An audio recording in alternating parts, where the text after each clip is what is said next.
నల్లబరుచుకుందాము.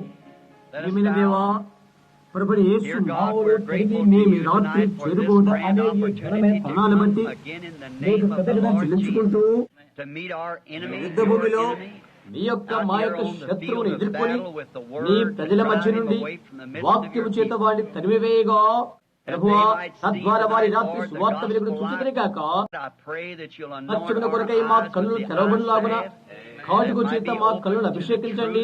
మేము యొక్క స్థలాన్ని విడిచిపెట్టినప్పుడు మా హృదయాలతో ఇలాగూ చెప్పుదము కాక మార్గ మధ్యన ఆయన మనతో మాట్లాడుతున్నప్పుడు మన హృదయాలు మండలేదా అని చెప్పుదము కాక రోగులను పీడితులను స్వస్థపరచండి, కృంగిన వారిని ఉత్తేజపరచండి, దిగజారిపోతున్న బలహీన హస్తాలను పైకెత్తండి. అది ఎంతో సమీపంగా ఉన్నదని ప్రభువైన యేసు రాకడకు మేము ఎదురు చూచుదము కాక యేసు నామమున ఇది అడుగుచున్నాము. ఆమేన్. కూర్చోనండి.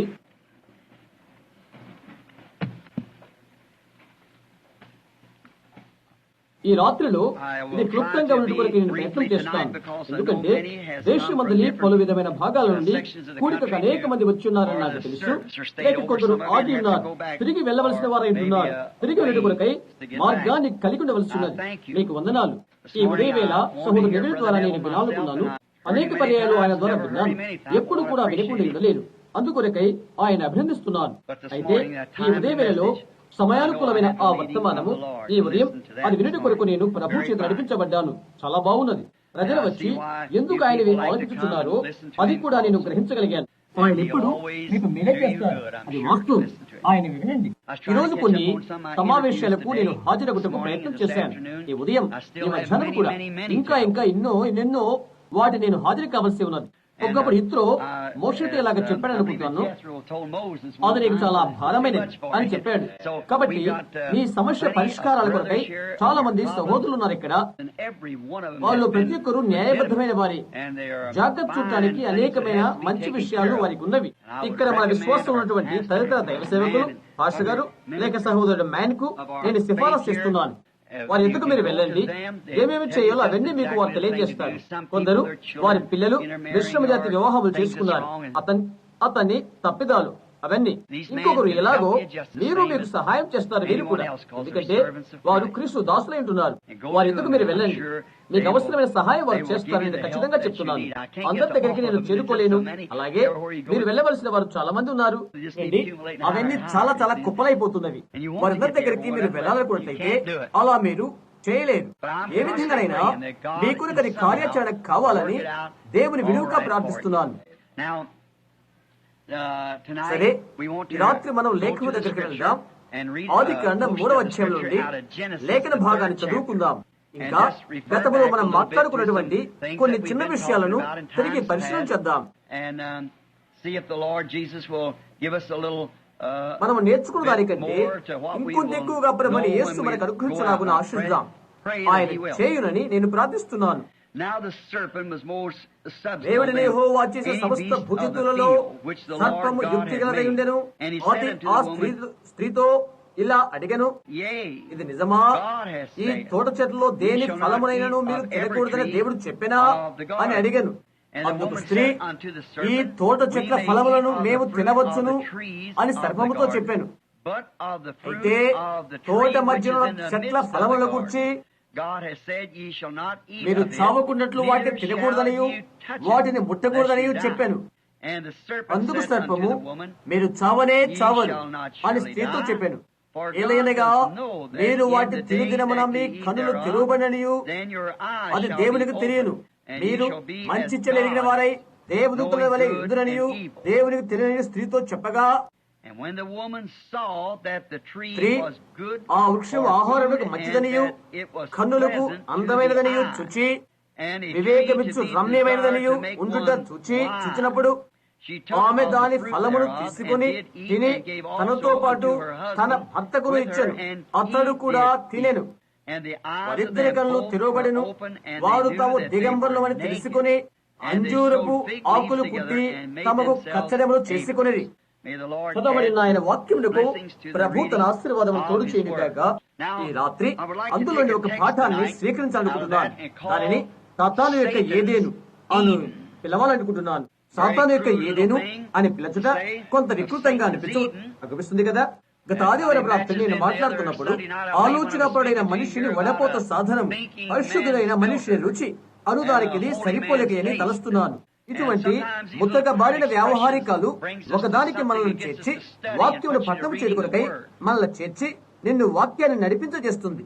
నా యొక్క సభికులంతా కూడా అదే చేయాలని నేను ఆశిస్తున్నాను. మనుషుల మాత్రము కాదు, కానీ జీవించినది దేవుని నోట్లలో వచ్చి ప్రతి మాట వల్ల జీవించును. రుచిత వాక్యాన్ని పఠనము చేయి, దాని చదువు. ప్రస్తుత దినాన మనం ఏ విధంగా జీవించాలనో అట్టి జ్ఞానయుక్తమైన గ్రాహ్యము నీకు అనుగ్రహించిన కొరకు దేవుని యొక్క నేత్రాలతో దాన్ని చదువు. రాత్రి ఇక్కడికి వచ్చి మీతో మాట్లాడుతూ, సరే నేను ఇది చేయగలను, అది చేయగలను అని ఇలా చెప్పవచ్చు. మీతో కలిసి ఈ రాత్రి మీ ఇంటికి వచ్చినట్లుగా ప్రజలతో నేను మాట్లాడాలనుకుంటున్నాను. అది సత్యమని దేవునికి తెలుసు. మీ ఒక్కొక్కరితో మీ ఇంటికి వచ్చి ప్రాతకాల పలహారం భుజించి రేపు మధ్యాహ్నం మీతో ఉడతల వేటకి వస్తాను. అవునా? అలా చేయాలని నేను ఆశిస్తున్నాను. అయితే అలాగూ నేను చేయలేను.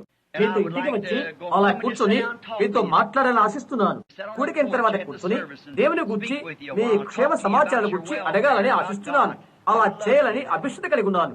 ఇక్కడ ఉన్న ప్రతి పురుషుడు, స్త్రీ అలా చేయాలని నేను ఆశిస్తున్నాను. దేవునికి తెలుసు. అయితే నేను అలాగా చేయలేను. అలాంటి ఇబ్బంది, లాగుడు లేక పీడనము కలదు. మనము నివాసం చేస్తున్న ఈ ధైర్యహీన యుగములో నాకు నేను ఈ దినాన ఒకదాని కొరకై నా మనసు నిశ్చయించుకున్నాను. నేను అది ఇప్పుడే చేయవలసి ఉన్నది. రేపు నాకు అది మిలియన్ల మైళ్ళ దూరంలో ఉంటుంది. ఒకటి కోత కోయబడుతుంది, అది ఇది చేసి ఉన్నది. చమత్కారాలకు నీకు సమయం ఉంటున్నది. అయితే నా యొక్క ప్రాముఖ్య నిరీక్షణ ఏదనగా సంఘానికి సువార్తను ప్రకటించడే. ఇంకా నేను చేయగలిగినంత మరి ఏ దినాన నేను ఈ భూమిని విడిచిపెట్టి వెళ్తాను, కానీ నేను భూమిపై ఉండగానే ఈ దినాన యేసు క్రీస్తుకు ఘనత తెచ్చుట, మీకు మేలు చేకూర్చే ఒక దాన్ని మీకు చెప్పుడు కొరకై నేను వచ్చాను. నేను ఈ ఉదయం ఇంటికి వెళ్ళిన తర్వాత నేను చదివాను, అది చెప్పుడు కొరకై వచ్చాను. ప్రజలకు మేలు కలుగు చేయనిది ఈ రాత్రి ఏది చెప్పాలి ప్రభువా?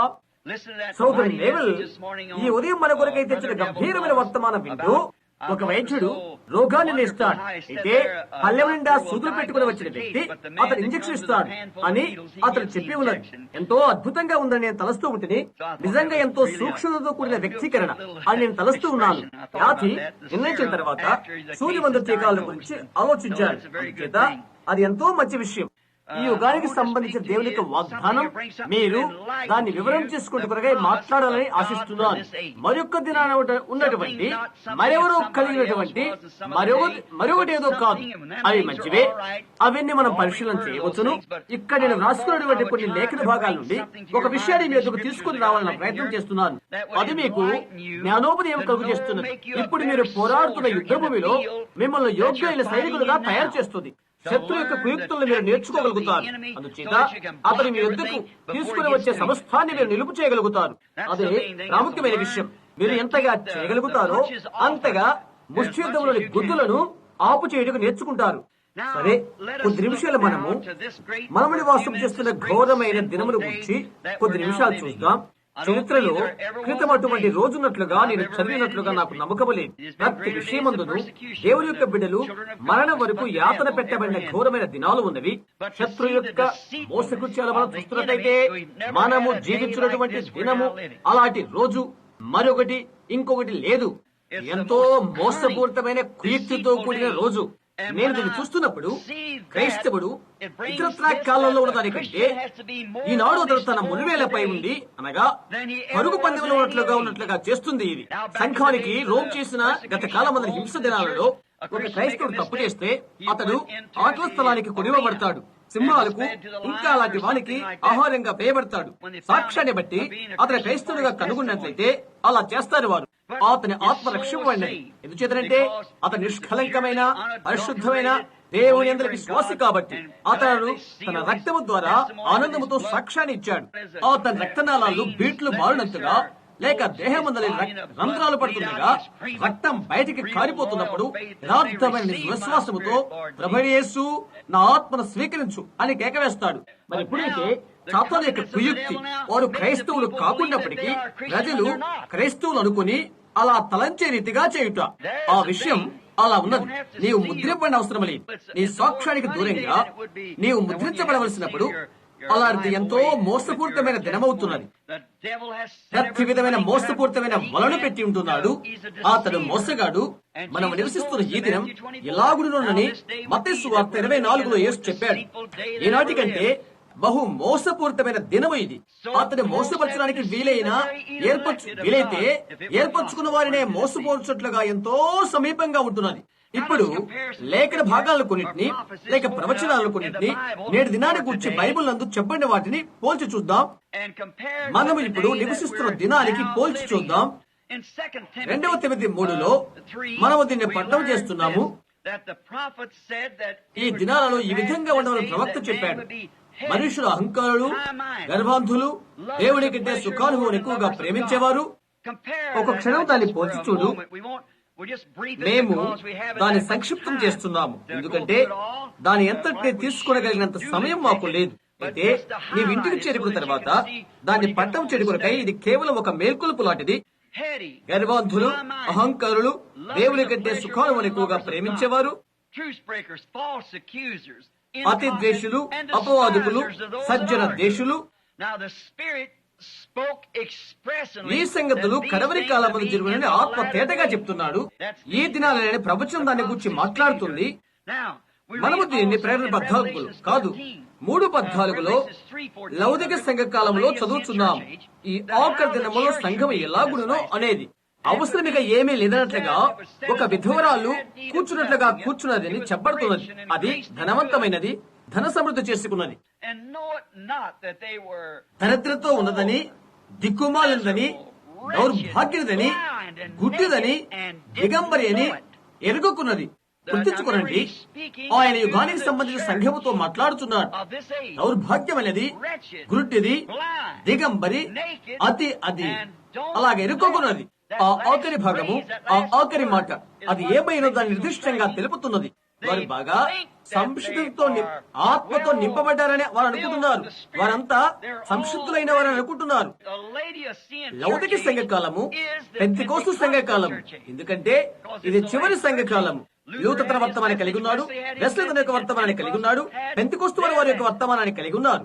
ఇంకా ఇలాగ చెప్పబడుతున్నది, నీవు చల్లగానైనా వెచ్చగానైనా ఉండగా నులివెచ్చగా ఉన్నావని. బాహ్యమైన ఉద్రేకాలు, సువార్తను గుర్చిన మనోభావగతాలు కనుక అని ఆయన చెప్తున్నాడు. నీవు ఆ విధంగా ఉన్నావు, నేను నిన్ను నా నోటి నుండి ఉమ్మివే ఉద్దేశిస్తున్నాను. మరో విధంగా సంఘము అలాంటి స్థితిలో ఉండట ఆయనకి ఎంతో బాధని కలుగు చేస్తుంది అని అర్థం. గుర్తించండి, వారు ఆయన నోటి నుండి ఊసివేశారు. ఆ భయంకరమైన లౌకిక సంఘ కాలమందు తిరిగి ఆయన లోపలికి వచ్చిన కొరకై ప్రయత్నం చేస్తూ సంఘం వెలుపట ఆయన ఉంటున్నాడు. ఈ యుగ సంబంధంలో దేవత ఈనాడు ఈ లోకమందు ఆరాధించబడుతున్న వ్యక్తి సాతానుడు. మరియు జనులు అవివేకంగా అపవాదిని ఆరాధన చేస్తున్నారు. అయితే సాతానే తనకు తానుగా సంఘముగా నటిస్తున్నది. చూశారా, సంఘముగా మాదిరిగా సంఘము ద్వారా దేవుని ఆరాధన చేస్తున్నామని తలచుచూ వారు సాతానును ఆరాధన చేస్తున్నారు. అయితే సాతాను ఆ విధంగా చేసినది, ఒక్క నిమిషం ఆగు, మేము వాక్యాన్ని ప్రకటిస్తాం అని మీరు చెప్పవచ్చు. రాత్రి వాక్య భాగం వైపు చూడు. వాక్యాన్ని ప్రకటించినది సాతానుడే. దేవుడు చెప్పాడు. చూశారా, దినానికి వర్తించిన ఆ లేఖన భాగాన్ని తారుమారుగా కట్టింది అదే. యేసు చేసినంత పరిపూర్తిగా బాగుందని అతను నీకు చెప్తాడు. మోషే చేసినంత పరిపూర్తిగా బాగుందని అతను నీకు తెలుపుతాడు.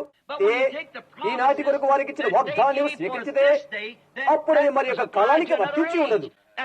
అదంతా అతను చేస్తాడు. చూశారా, ఆ విధంగా ప్రజలు దాన్ని నమ్ముడు కొరకై చేస్తాడు అంతే. కాబట్టి దాని నుండి ఏ ఒక్క మాట కూడా నీవు తీసివేయకూడదు, దానికి ఒక్క మాట నువ్వు కలుపకూడదు. అయితే అది చేశాడు.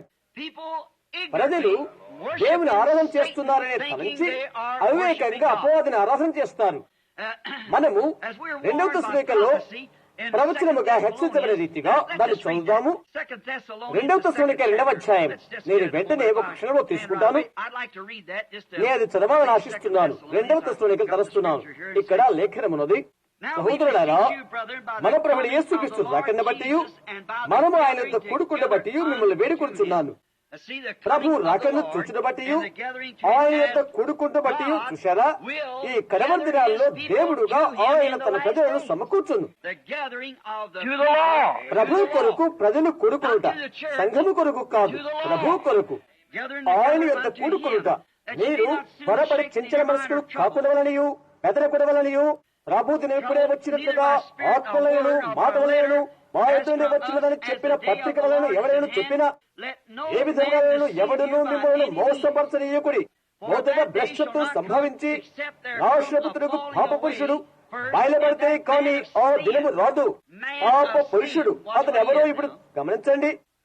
పాప పురుషుడు బయలుపడుట నాశనపుత్రుడు, అది యూదా. చూశారా, ఏది దేవుడినో ఏది పూజింపనో దానంతటి ఎదిరించుచు దానికంతటికి పైగా వాడు తన్ను తాను హెచ్చించుకును. తాను దేవుడని తన్ను కనపరుచుకోవచ్చు, దేవుని ఆలయములో కూర్చుండును. నేటి సంఘం యొక్క మోస కృత్యాలోవి గమనించారా? నాశనపుత్రుడు దయ్యం, నాశనపుత్రుడు దయ్యం. ఇనులు వారు దేవుణ్ణి ఆరాధన చేస్తున్నారని తలంచి ఈ రోజు వారు సాతాను ఆరాధన చేస్తున్నారు. వారు ఒక మతమైన దాని ద్వారా దాన్ని ఆరాధన చేస్తున్నారు. మానవనిర్మితమైన సంఘ శాఖ ద్వారా ప్రజల ద్వారా సబలీకృతమైన మతపూరితమైన భావాలను లోకముందెన్నడూ ఎరుగేటువంటి మోసములోకి ప్రజలను తీసుకుని వచ్చినది.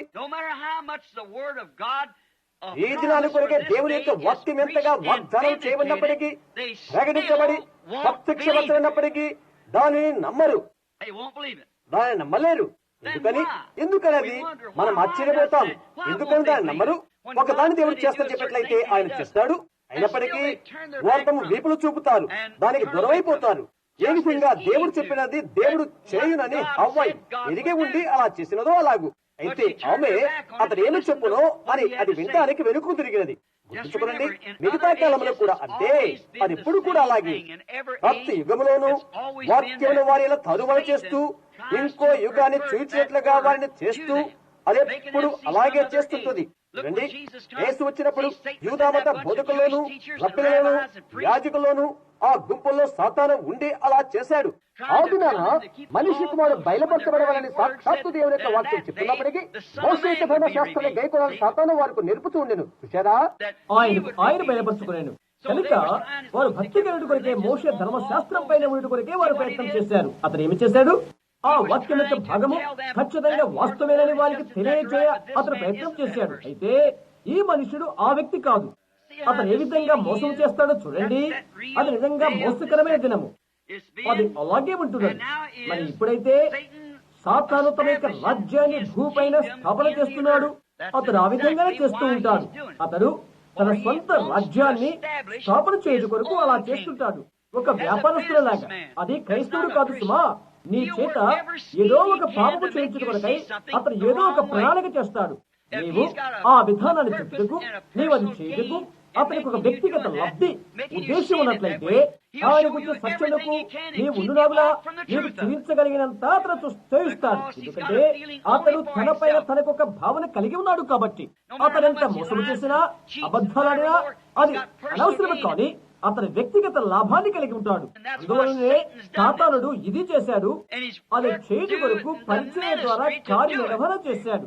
ఎలాగ దేవుడు చేస్తాడని వాగ్దానం చేశాడో అలాగూ సరే ఏదైనా భక్తి భావపూరితంతో అతడు ఆరంభము చేశాడు. అప్పటి నుండి దాన్నే అతడు కొనసాగిస్తున్నాడు. ఒక విధమైన కమ్యూనిస్టు గుంపును పెట్టడం ద్వారా కాదు. కమ్యూనిస్టులకు దీంతో ఏమి సంబంధం లేదు. నీవు గమనించవలసిన సంఘమా, అవును, ఏర్పరచుకున్న వారిని మోసము చేసేది కమ్యూనిస్టులు కాదు. ఏర్పరచుకున్న వారిని సహితము మోసము చేయండి సంఘము. చూశారా, కమ్యూనిస్టులు కాదు. దేవుని వారు ఉపేక్షిస్తారని మనకు తెలుసు. వారు అంత్యక్రీస్తు సంబంధితులే. వారికి ఒక సిద్ధాంతం కలిగి ఉన్నారు. అయితే వారు అంత్యక్రీస్తు కాదు. అంత్యక్రీస్తు భక్తి సంబంధమైనది.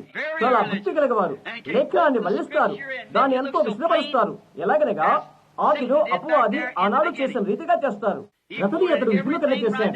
దేవుడు చెప్పాడు, నీవు తోట చెట్లన్నింటిలోని ప్రతిఫలమును తినకూడదు అని. చూశారా, అతను బయటకు లాగాడు. ఆమె చెప్తుంది, అవును, తోట చెట్ల ప్రతి ఫలమును మేము తినవచ్చును. అయితే తోటలోనున్న మచ్చి చెట్టు కుచ్చి మీరు తినకూడదు, మీరు ముట్టకూడదు అని దేవుడు చెప్పాడని ఆమె చెప్పినది. ఎందువల్లంటే మేము అది చేసిన దినాన ఆ దినాన మేము చనిపోతాము. అతను చెప్పాడు, ఓ మీరు చావనే చావని, ఎందుకు అలా దేవుడు చెప్పాడో నేను ఇది చెప్తాను అని అన్నాడు వాడు. ఎందువల్లంటే చూడండి, అతను విపులీకరించింది సత్యమే. గమనిస్తున్నారా? అతను చెప్పాడు, అది మీ కన్నులు తెరచును, అది మీరు మంచి చెడు ఎరుగుట్లుగా చేయను, అప్పుడు మీరు దేవుని వలె ఉంటారు. ఇది చేసినట్లయితే చేయాలని అభిలషించినది అదే ఈ రోజు చేయడానికి ప్రయత్నం చేస్తున్నది. అది ఏదేని తోట నుండి ఆరంభం నుండి అది మత సంబంధమైన మోసమే ఉంటుంది. అది అలాగే ఉంటుంది. ఆదాము కాలమందు అది మోసమే అయినది, నోహు కాలమందు అది మోసమే అయినది, యేసు కాలమందు అది అదే అయింది. మరి ఇప్పుడు అదే స్థితి అలాగే ఉంటుంది. మత సంబంధమైన మోసము. దేవుడు ఎప్పుడు తన భూమిని స్వాధీనపరుచుకున్న ఆ స్థితిని మనం ఇప్పుడు గమనిద్దాము. అప్పుడు దేవుని వాక్యాన్ని త్రేణీకరించడం ద్వారా సాతాను దాన్ని స్వాధీనపరుచుకున్నాడు. అప్పుడు ఒకప్పుడు దేవుడు భూమిని తన స్వాధీనపరుచుకున్నాడు. వాటి యొక్క స్థాన భ్రమంలో ఆయన దాన్ని ఉంచాడు. అది పరిచయకు ఆయన ఉంచున్నాడు. ఆయన అన్ని చేసి ఆయన స్వాధీనపరుచుకున్నాడు. సాతాను తన స్వాధీనం చేసుకున్న తర్వాత మనం ఇప్పుడు దాన్ని పోల్చి చూద్దాం. 6000 సంవత్సరాలకు దేవుని దగ్గర నుండి అది తీసుకున్నాడు. అంత ఎక్కువ కాలాన్ని తీసుకోలేదు, కానీ ఆయన ఆ కాలాన్ని తీసుకున్నాడు. 6000 సంవత్సరాలు ఎందుకంటే ఒకనాడు మనం అది బోధించబడినాం. పరలోకములో ఒక దినము భూమిపై 1000 సంవత్సరాలని. మరి 6000 సంవత్సరాలు లేక దేవుడు భూమిని 6 దినాల్లో కట్టాడు. దాని నిర్మాణం చేయడానికి దేవుడు 6000 సంవత్సరాలు తీసుకున్నాడు. మంచి విత్తనాలను నాటి అవి వాటి జాతి ప్రకారంగా ఫలించడం కొరకై అలా చేశాడు. ప్రతిదీ వాటి జాతి ప్రకారంగా వస్తుంది. ఆయన యొక్క విత్తనాలన్నీ మంచివే కాబట్టి అవన్నీ వాటి జాతి ప్రకారమే మొలకెత్తులై ఉన్నవి. దేవుడు 6000 సంవత్సరాలు తీసుకున్నాడు. చివరిగా అదంతా ఆయన చేసిన తర్వాత భూపైన అందమైన స్థలమైన ఆయన ముఖ్య స్థానానికి మనం వచ్చాం. తూర్పు వైపునున్న ఏదేను తోటగా పిలువబడినది. ఏదేను తోటలో ప్రపంచ ప్రాముఖ్య స్థానాన్ని దేవుడు నిర్మాణము చేశాడు. అది ఏదేనులో తోటలోని తూర్పు దిశగా చివరి భాగాన ముఖ్య స్థానం ఒకటి ఉన్నది. దానంతటి మీద ఆయన కుమారుని యొక్క భార్యను ఉంచాడు. అవును, అదే దేవుడు చేసినది. సంపూర్ణమైన ఆధునికలో ఆయన వారిని అక్కడ ఉంచాడు.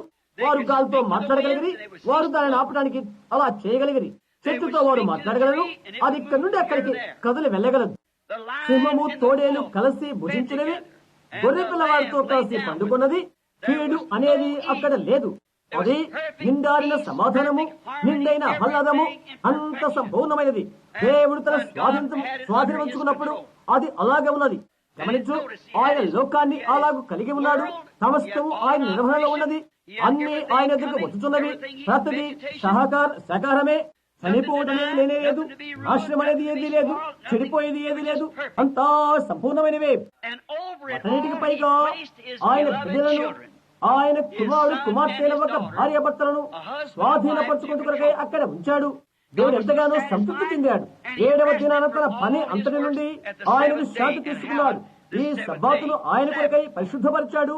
ఎందువలనగా 6000 సంవత్సరాల తర్వాత ఆయన దాని అంతటి సంశుద్ధం జరిగించిన తర్వాత దేవుడు దాన్ని చూశాడు. అది వెలుగులోనికి వచ్చినట్లుగా చేశాడు. పర్వతాలను నిలిపి అగ్నిగోళాలను చేశాడు.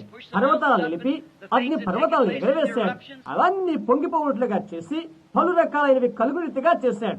ఆయన అనుకున్న రీతిగానే దాన్ని ఎండబెట్టి అది ఎలాగునో అనుకున్నాడో అలాగే నిలిపాడు. అది అందంగమైన స్థలంగా ఉన్నది. అటుకి మరొకటి లేనే లేదు. ఆ గంభీరమైన ప్రదేశంలో పెద్ద డైనాసిస్, జంతువులు ఇంకా అవన్నీ ప్రాగుతూ వెళుతూ ఉండేవి. గంభీరమైన జంతువులు, అపకారం అవి చేసేవి కాదు. అవన్నీ చిన్ని పిల్లల వలె సాధులై ఉండేవి. వాటిలో ఇంకొకటి లేదు. వ్యాధి దుఃఖములు లేవు. వ్యాధి మూలకమైన ఒక్క క్రిమి భూమిపైన లేదు. అప్పుడు ఓహో, ఎటువంటి స్థలం అది! గంభీరమైన పక్షులు ఒక చెట్టు పైన మరొక చెట్టుపైకి ఎగురుతూ ఉంటాయి. ఆదాము వాటిని పేరు పెట్టి పిలిచేవాడు. అవి అతని భుజాలపైకి ఎగురుతూ కూ అని పిలిచేవి. ఎటువంటి అద్భుతకరమైన స్థలాన్ని దేవుడు కలిగినను. ఆ తర్వాత తన యొక్క సొంత దేహం నుండి ఆయన యొక్క తలంపున ఒకటి చేశాడు. నీవు నీ యొక్క తండ్రి తలంపుల్లో ఒక కోరికగా ఎలా ఉన్నావో అలాగే దేవునికి ఆయన దేహమందు తలంపు ఉండెను. గమనించు, నీవు నీ యొక్క నాయనలో ఉండి ఉన్నావు. ఉదాహరణకు నీవు నీ తండ్రి, నీవు నీ తండ్రిలో ఉన్నప్పుడు నీకేమీ తెలియదు. జీవకణము పురుషుడి నుండే వస్తుంది. మగదానిలోనే రక్తకణం ఉన్నది. స్త్రీ అండమును కలిగి ఉంటున్నది. అందుచేత రక్తకణములోనే జీవం ఉన్నది. అటు తర్వాత నీవు నీ తండ్రిలో ఉన్నప్పుడు వాస్తవంగా అదేంటో నీకు అది తెలియనే తెలియదు. విజ్ఞాన శాస్త్రము, దేవుని యొక్క వాక్యము నీ తండ్రిలో ఉన్నావని తెలియజేస్తున్నది. అంటే దాని గురించి నీకేమీ తెలియదు. నిన్ను గురించి తెలుసుకోవాలని నీ తండ్రికి అభిలాష ఉంటుంది. నీ తండ్రి నీ తల్లితో ఏకీభావం కలిగి ఉండడం ద్వారా నీవు నీ తండ్రికి తెలియపరచబడ్డావు. నీవు నీ తండ్రి యొక్క కోరిక ఉంటున్నావు, తలంపై ఉంటున్నావు. అతని మాదిరిగా నీకు కనిపిస్తావు. నీ తండ్రి యొక్క అవయాలు ఎలా ఉన్నావో అలాగే అవయాలు కలిగి ఉంటావు. అంతిమంగా ఆదిలో దేవుడు అలాగున్నాడు. ప్రతి ఒక్క దేవుడి కుమారుడు, ప్రతి ఒక్క దేవుడి కుమార్తె ఆదిలో దేవుడిలో ఉండి ఉన్నారు. ఇక్కడ నీకు జ్ఞప్తి ఉండదు. అయితే నీవెక్కడ ఉన్నావు అది ఆయనకు తెలుసు. నీవు అలా ఉండి కొరకై ఆయనతో మాట్లాడతాడు, నీతో సంధిస్తాడు, నిన్ను ప్రేమిస్తాడు, నీతో కరిస్పర్శ చేస్తాడు. ఈ యొక్క కుమారుని ఇంటికి వచ్చి భోజన బల వద్ద కూర్చోండం ఘనమైన రోజు కాదా? యుద్ధభూమిలో తిరిగి వచ్చి లేక అలాంటి ఏదైనా గాయము మానిపోయిన గాయముతో తిరిగి వచ్చినప్పుడు అది ఘనమైన రోజు కాదా? నీవు ఎంతగానో ఎందుకు సిద్ధపరుస్తావు, క్రోబిన దృఢను మొదటి వాటిని వధిస్తావు, అతని కొరకు సంసిద్ధం చేస్తావు. అతని సొంత రక్త మాంసము, అతను నీలోని వాడు. అప్పుడు అతను నీకు తెలియదు. అయితే అతడు అక్కడ ఉన్నాడని నీకు తెలుసు. నిజంగా మనం ఎక్కడున్నామని దేవుడికి తెలుసు. అయితే అప్పుడు మనము సంధి కలిగి ఉన్నట్టుగా ఆయన మనల్ని శరీరంలో ఉంచి ఉన్నాడు. మనలో సంధి కలిగి కొరకై లేక మన కలుసుకుంటూ కొరకై ఆయన మనలో ఒకడాయను. ఆయన దేవుడి కుమారుడై యేసుక్రీస్తు దేవుని యొక్క సంపూర్ణమైన ప్రత్యక్షత ఆయనే. సహవాసము ద్వారా దేవుని యొక్క తలంపులను వ్యక్తీకరించగా దేవుని యొక్క ఉద్దేశమై ఉన్నది. నేను నా తల్లిలో ఉన్నప్పుడు నాకేమి తెలియదు. నేను ఆయన యొక్క కుమారుడై ఉండి ఆయనకు జన్మించినప్పుడు నేను ఒక తలంపై ఉంటుంది, నా తండ్రి యొక్క భాగమై ఉంటుంది. మరి మీరు మీ తండ్రి యొక్క భాగాలై ఉన్నారు. దేవుని యొక్క బిడ్డలుగా మనం ఆయనలో ఉన్న ఆయన యొక్క తలంపు భాగమై ఉంటున్నాము. ఆయన శరీరం ఎలా ఉన్నాడో అలా మనము కూడా చేయబడతామి. భూమి యొక్క దేవుని యొక్క కుటుంబంగా మనం ఒకరొకరు ఉంటూ కొరకై సహవాసము కలిగి ఉంటారకై అలా చేయబడతామి. ఆరంభంలో దేవుని యొక్క ఉద్దేశం అవునండి. ఆరంభం అదే దేవుడు కోరుకున్నది. సమస్తములు ఆయన యొక్క స్వాధీనమందున్నవి. స్వేచ్ఛాయుక్తమైన నీతి బహువులుగా ఏదేని తోటలోనికి మానవుని పంపాను. మానవుడా ఇది నీతి అని చెప్పాడు. ఎంతటి రమ్యమైన స్థలం అది. దేవుడు ఎంతగానో సంతృప్తి చెందాడు. ఎంతవరకనగా ఆయన అలాగే వెళ్లి తన యొక్క పని అంతటి నుండి విశ్రాంతి తీసుకున్నాడు. ఏ చెట్టు కూడా ఎన్నడూ ముళ్ళ తుప్పలు గచ్చ తీగలు మొలపెట్టలేదు. ఎటువంటి బెర్రీ పండ్లు కూడా ముళ్ళ తుప్పల నుండి ఉద్భవింపలేదు. అవన్నీ కూడా సవ్యంగానే ఉండిపోయినవి. అన్ని విత్తనాలు సంపూర్ణమైనవి. సమస్తము కూడా స్వచ్ఛమైన స్థితిలోనే ఉండిపోయినవి. ఆయన కొద్ది విశ్రాంతి తీసుకుంటూ వెళ్ళినప్పుడు ఆయన శత్రువు మోసముతో జ్వరబడి ఆయన బిడ్డల ఎడల ఆయనకున్న ప్రణాళికను భేదమైన అనువాదములు చేయడం ద్వారా శత్రువు ఆక్రమించుకున్నది. నీ యొక్క కుమార్తె ఒక పరపురుషుడితో రాత్రిపూట బయటకు వెళ్ళినప్పుడు నీవెంత నమ్మకం కలిగి ఉంటావో అలాంటి నమ్మకాన్ని ఆయన తన సొంత బిడ్డల మీద ఆయన కలిగి ఉన్నప్పుడు, ఈ యొక్క కుమారుడు త్రాగుబోతుడైన ఒక అబ్బాయితో లేక త్రాగుబోతైన ఒక కుర్రవాడితో వెళ్ళినప్పుడు నీవు ఎటువంటి నమ్మకం కలిగి ఉంటావో ఆయన అలాంటి నమ్మకం కలిగి ఉన్నాడు. చూశావా? ఏ విధమైన చెడును తన కుమారుడు చేయడు. ఆయన చెప్పిన ప్రతి మాటను అతను చేస్తాడు అని ఆయన అతని అనుకుంటాడు. శత్రువు చొరవ చేసుకున్నాడు. ఏ విధంగా అనగా నూనె పూతల మాటకారి నీ కుమార్తెను తీసుకుని వెళ్లి అమర్యాదగా ప్రవర్తించునో ఆ విధంగా, లేక నీ కుమారుడితో ఒకలాంటి స్త్రీ వెంటబడినో అలాంటి ఏదైనా జరుగునో చూశారా? అతను చొరవ చేసుకున్నాడు. దేవుని యొక్క శత్రువు చొరబడి హవ్వకు వాక్యాన్ని మనోభావంతో అనువాదం చేశాడు. ఈ యొక్క తొట్టుబాటు వలన అది ఆక్రమించి ఏదైనా స్వాధీనము చేసుకున్నాడు. అతడు ఆక్రమించుకున్నాడు. ఇప్పుడు 6000 సంవత్సరాలు మోసపూరితమైన పరిపాలన కలిగి ఉంటున్నాడు. అతను ఎలాగ చేశాడో అలాగునే దేవుని పిల్లలను మోసము చేస్తున్నాడు. ఎందుకంటే వారికి దాని ప్రకారంగా వారు చేడు కొరకై వారు స్వతంత్ర మనస్సాక్షిని కలిగి ఉంటున్నారు. సరిగా ప్రవర్తిస్తున్నారని నమ్ముడు కొరకై వారు క్రమంగా నడుస్తున్నారని నమ్ముడు కొరకై అయితే వారు చెడు కార్యానికి చేరుకున్నారు. మరియు ఏశావు చేసిన రీతిగానే లోకముని కొరకై వారి జ్యేష్ఠత హక్కులను అమ్ముకున్నారు. తాను దాన్ని జయించింది కనుక అది దాన్ని తీసుకున్నాడు.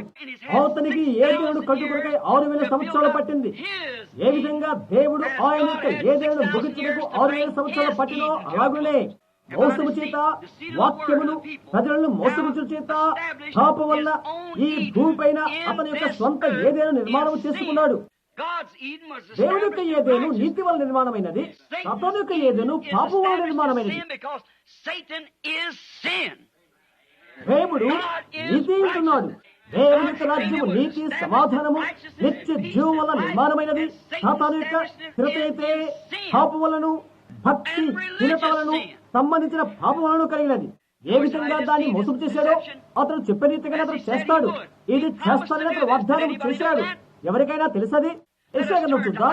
ఈ లేఖనాలు మీకు అవసరం అనుకున్నట్లయితే అనేకమైనవి గుర్తింపు చేయగలరు. అలాగా నేను తలుస్తున్నాను. యెషయా 14వ అధ్యాయం చూద్దాం. ఇక్కడ సాతాను ఏమి చెప్పాడో ఒక క్షణం గమనిద్దాం. యెషయా 14లో దాన్ని మనం చదువుదాం.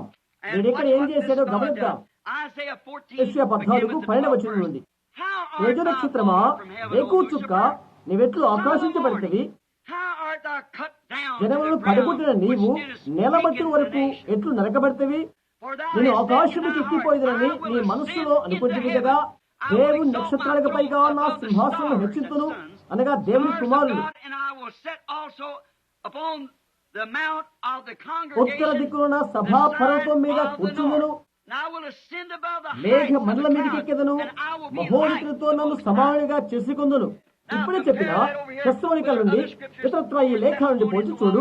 దేవుని ఆలయంలో కూర్చుందునని అతను ఎలాగ చెప్పినో, దేవుడిని వానికి పైగా అతడు తన్ను తాను ఏ విధముగా హెచ్చించుకున్నో పోల్చి చూడు. కాబట్టి అతను ఒక దేవుడి వలె ఉండి భూమి మీద దేవునిగా ఆరాధించబడుతున్నాడు.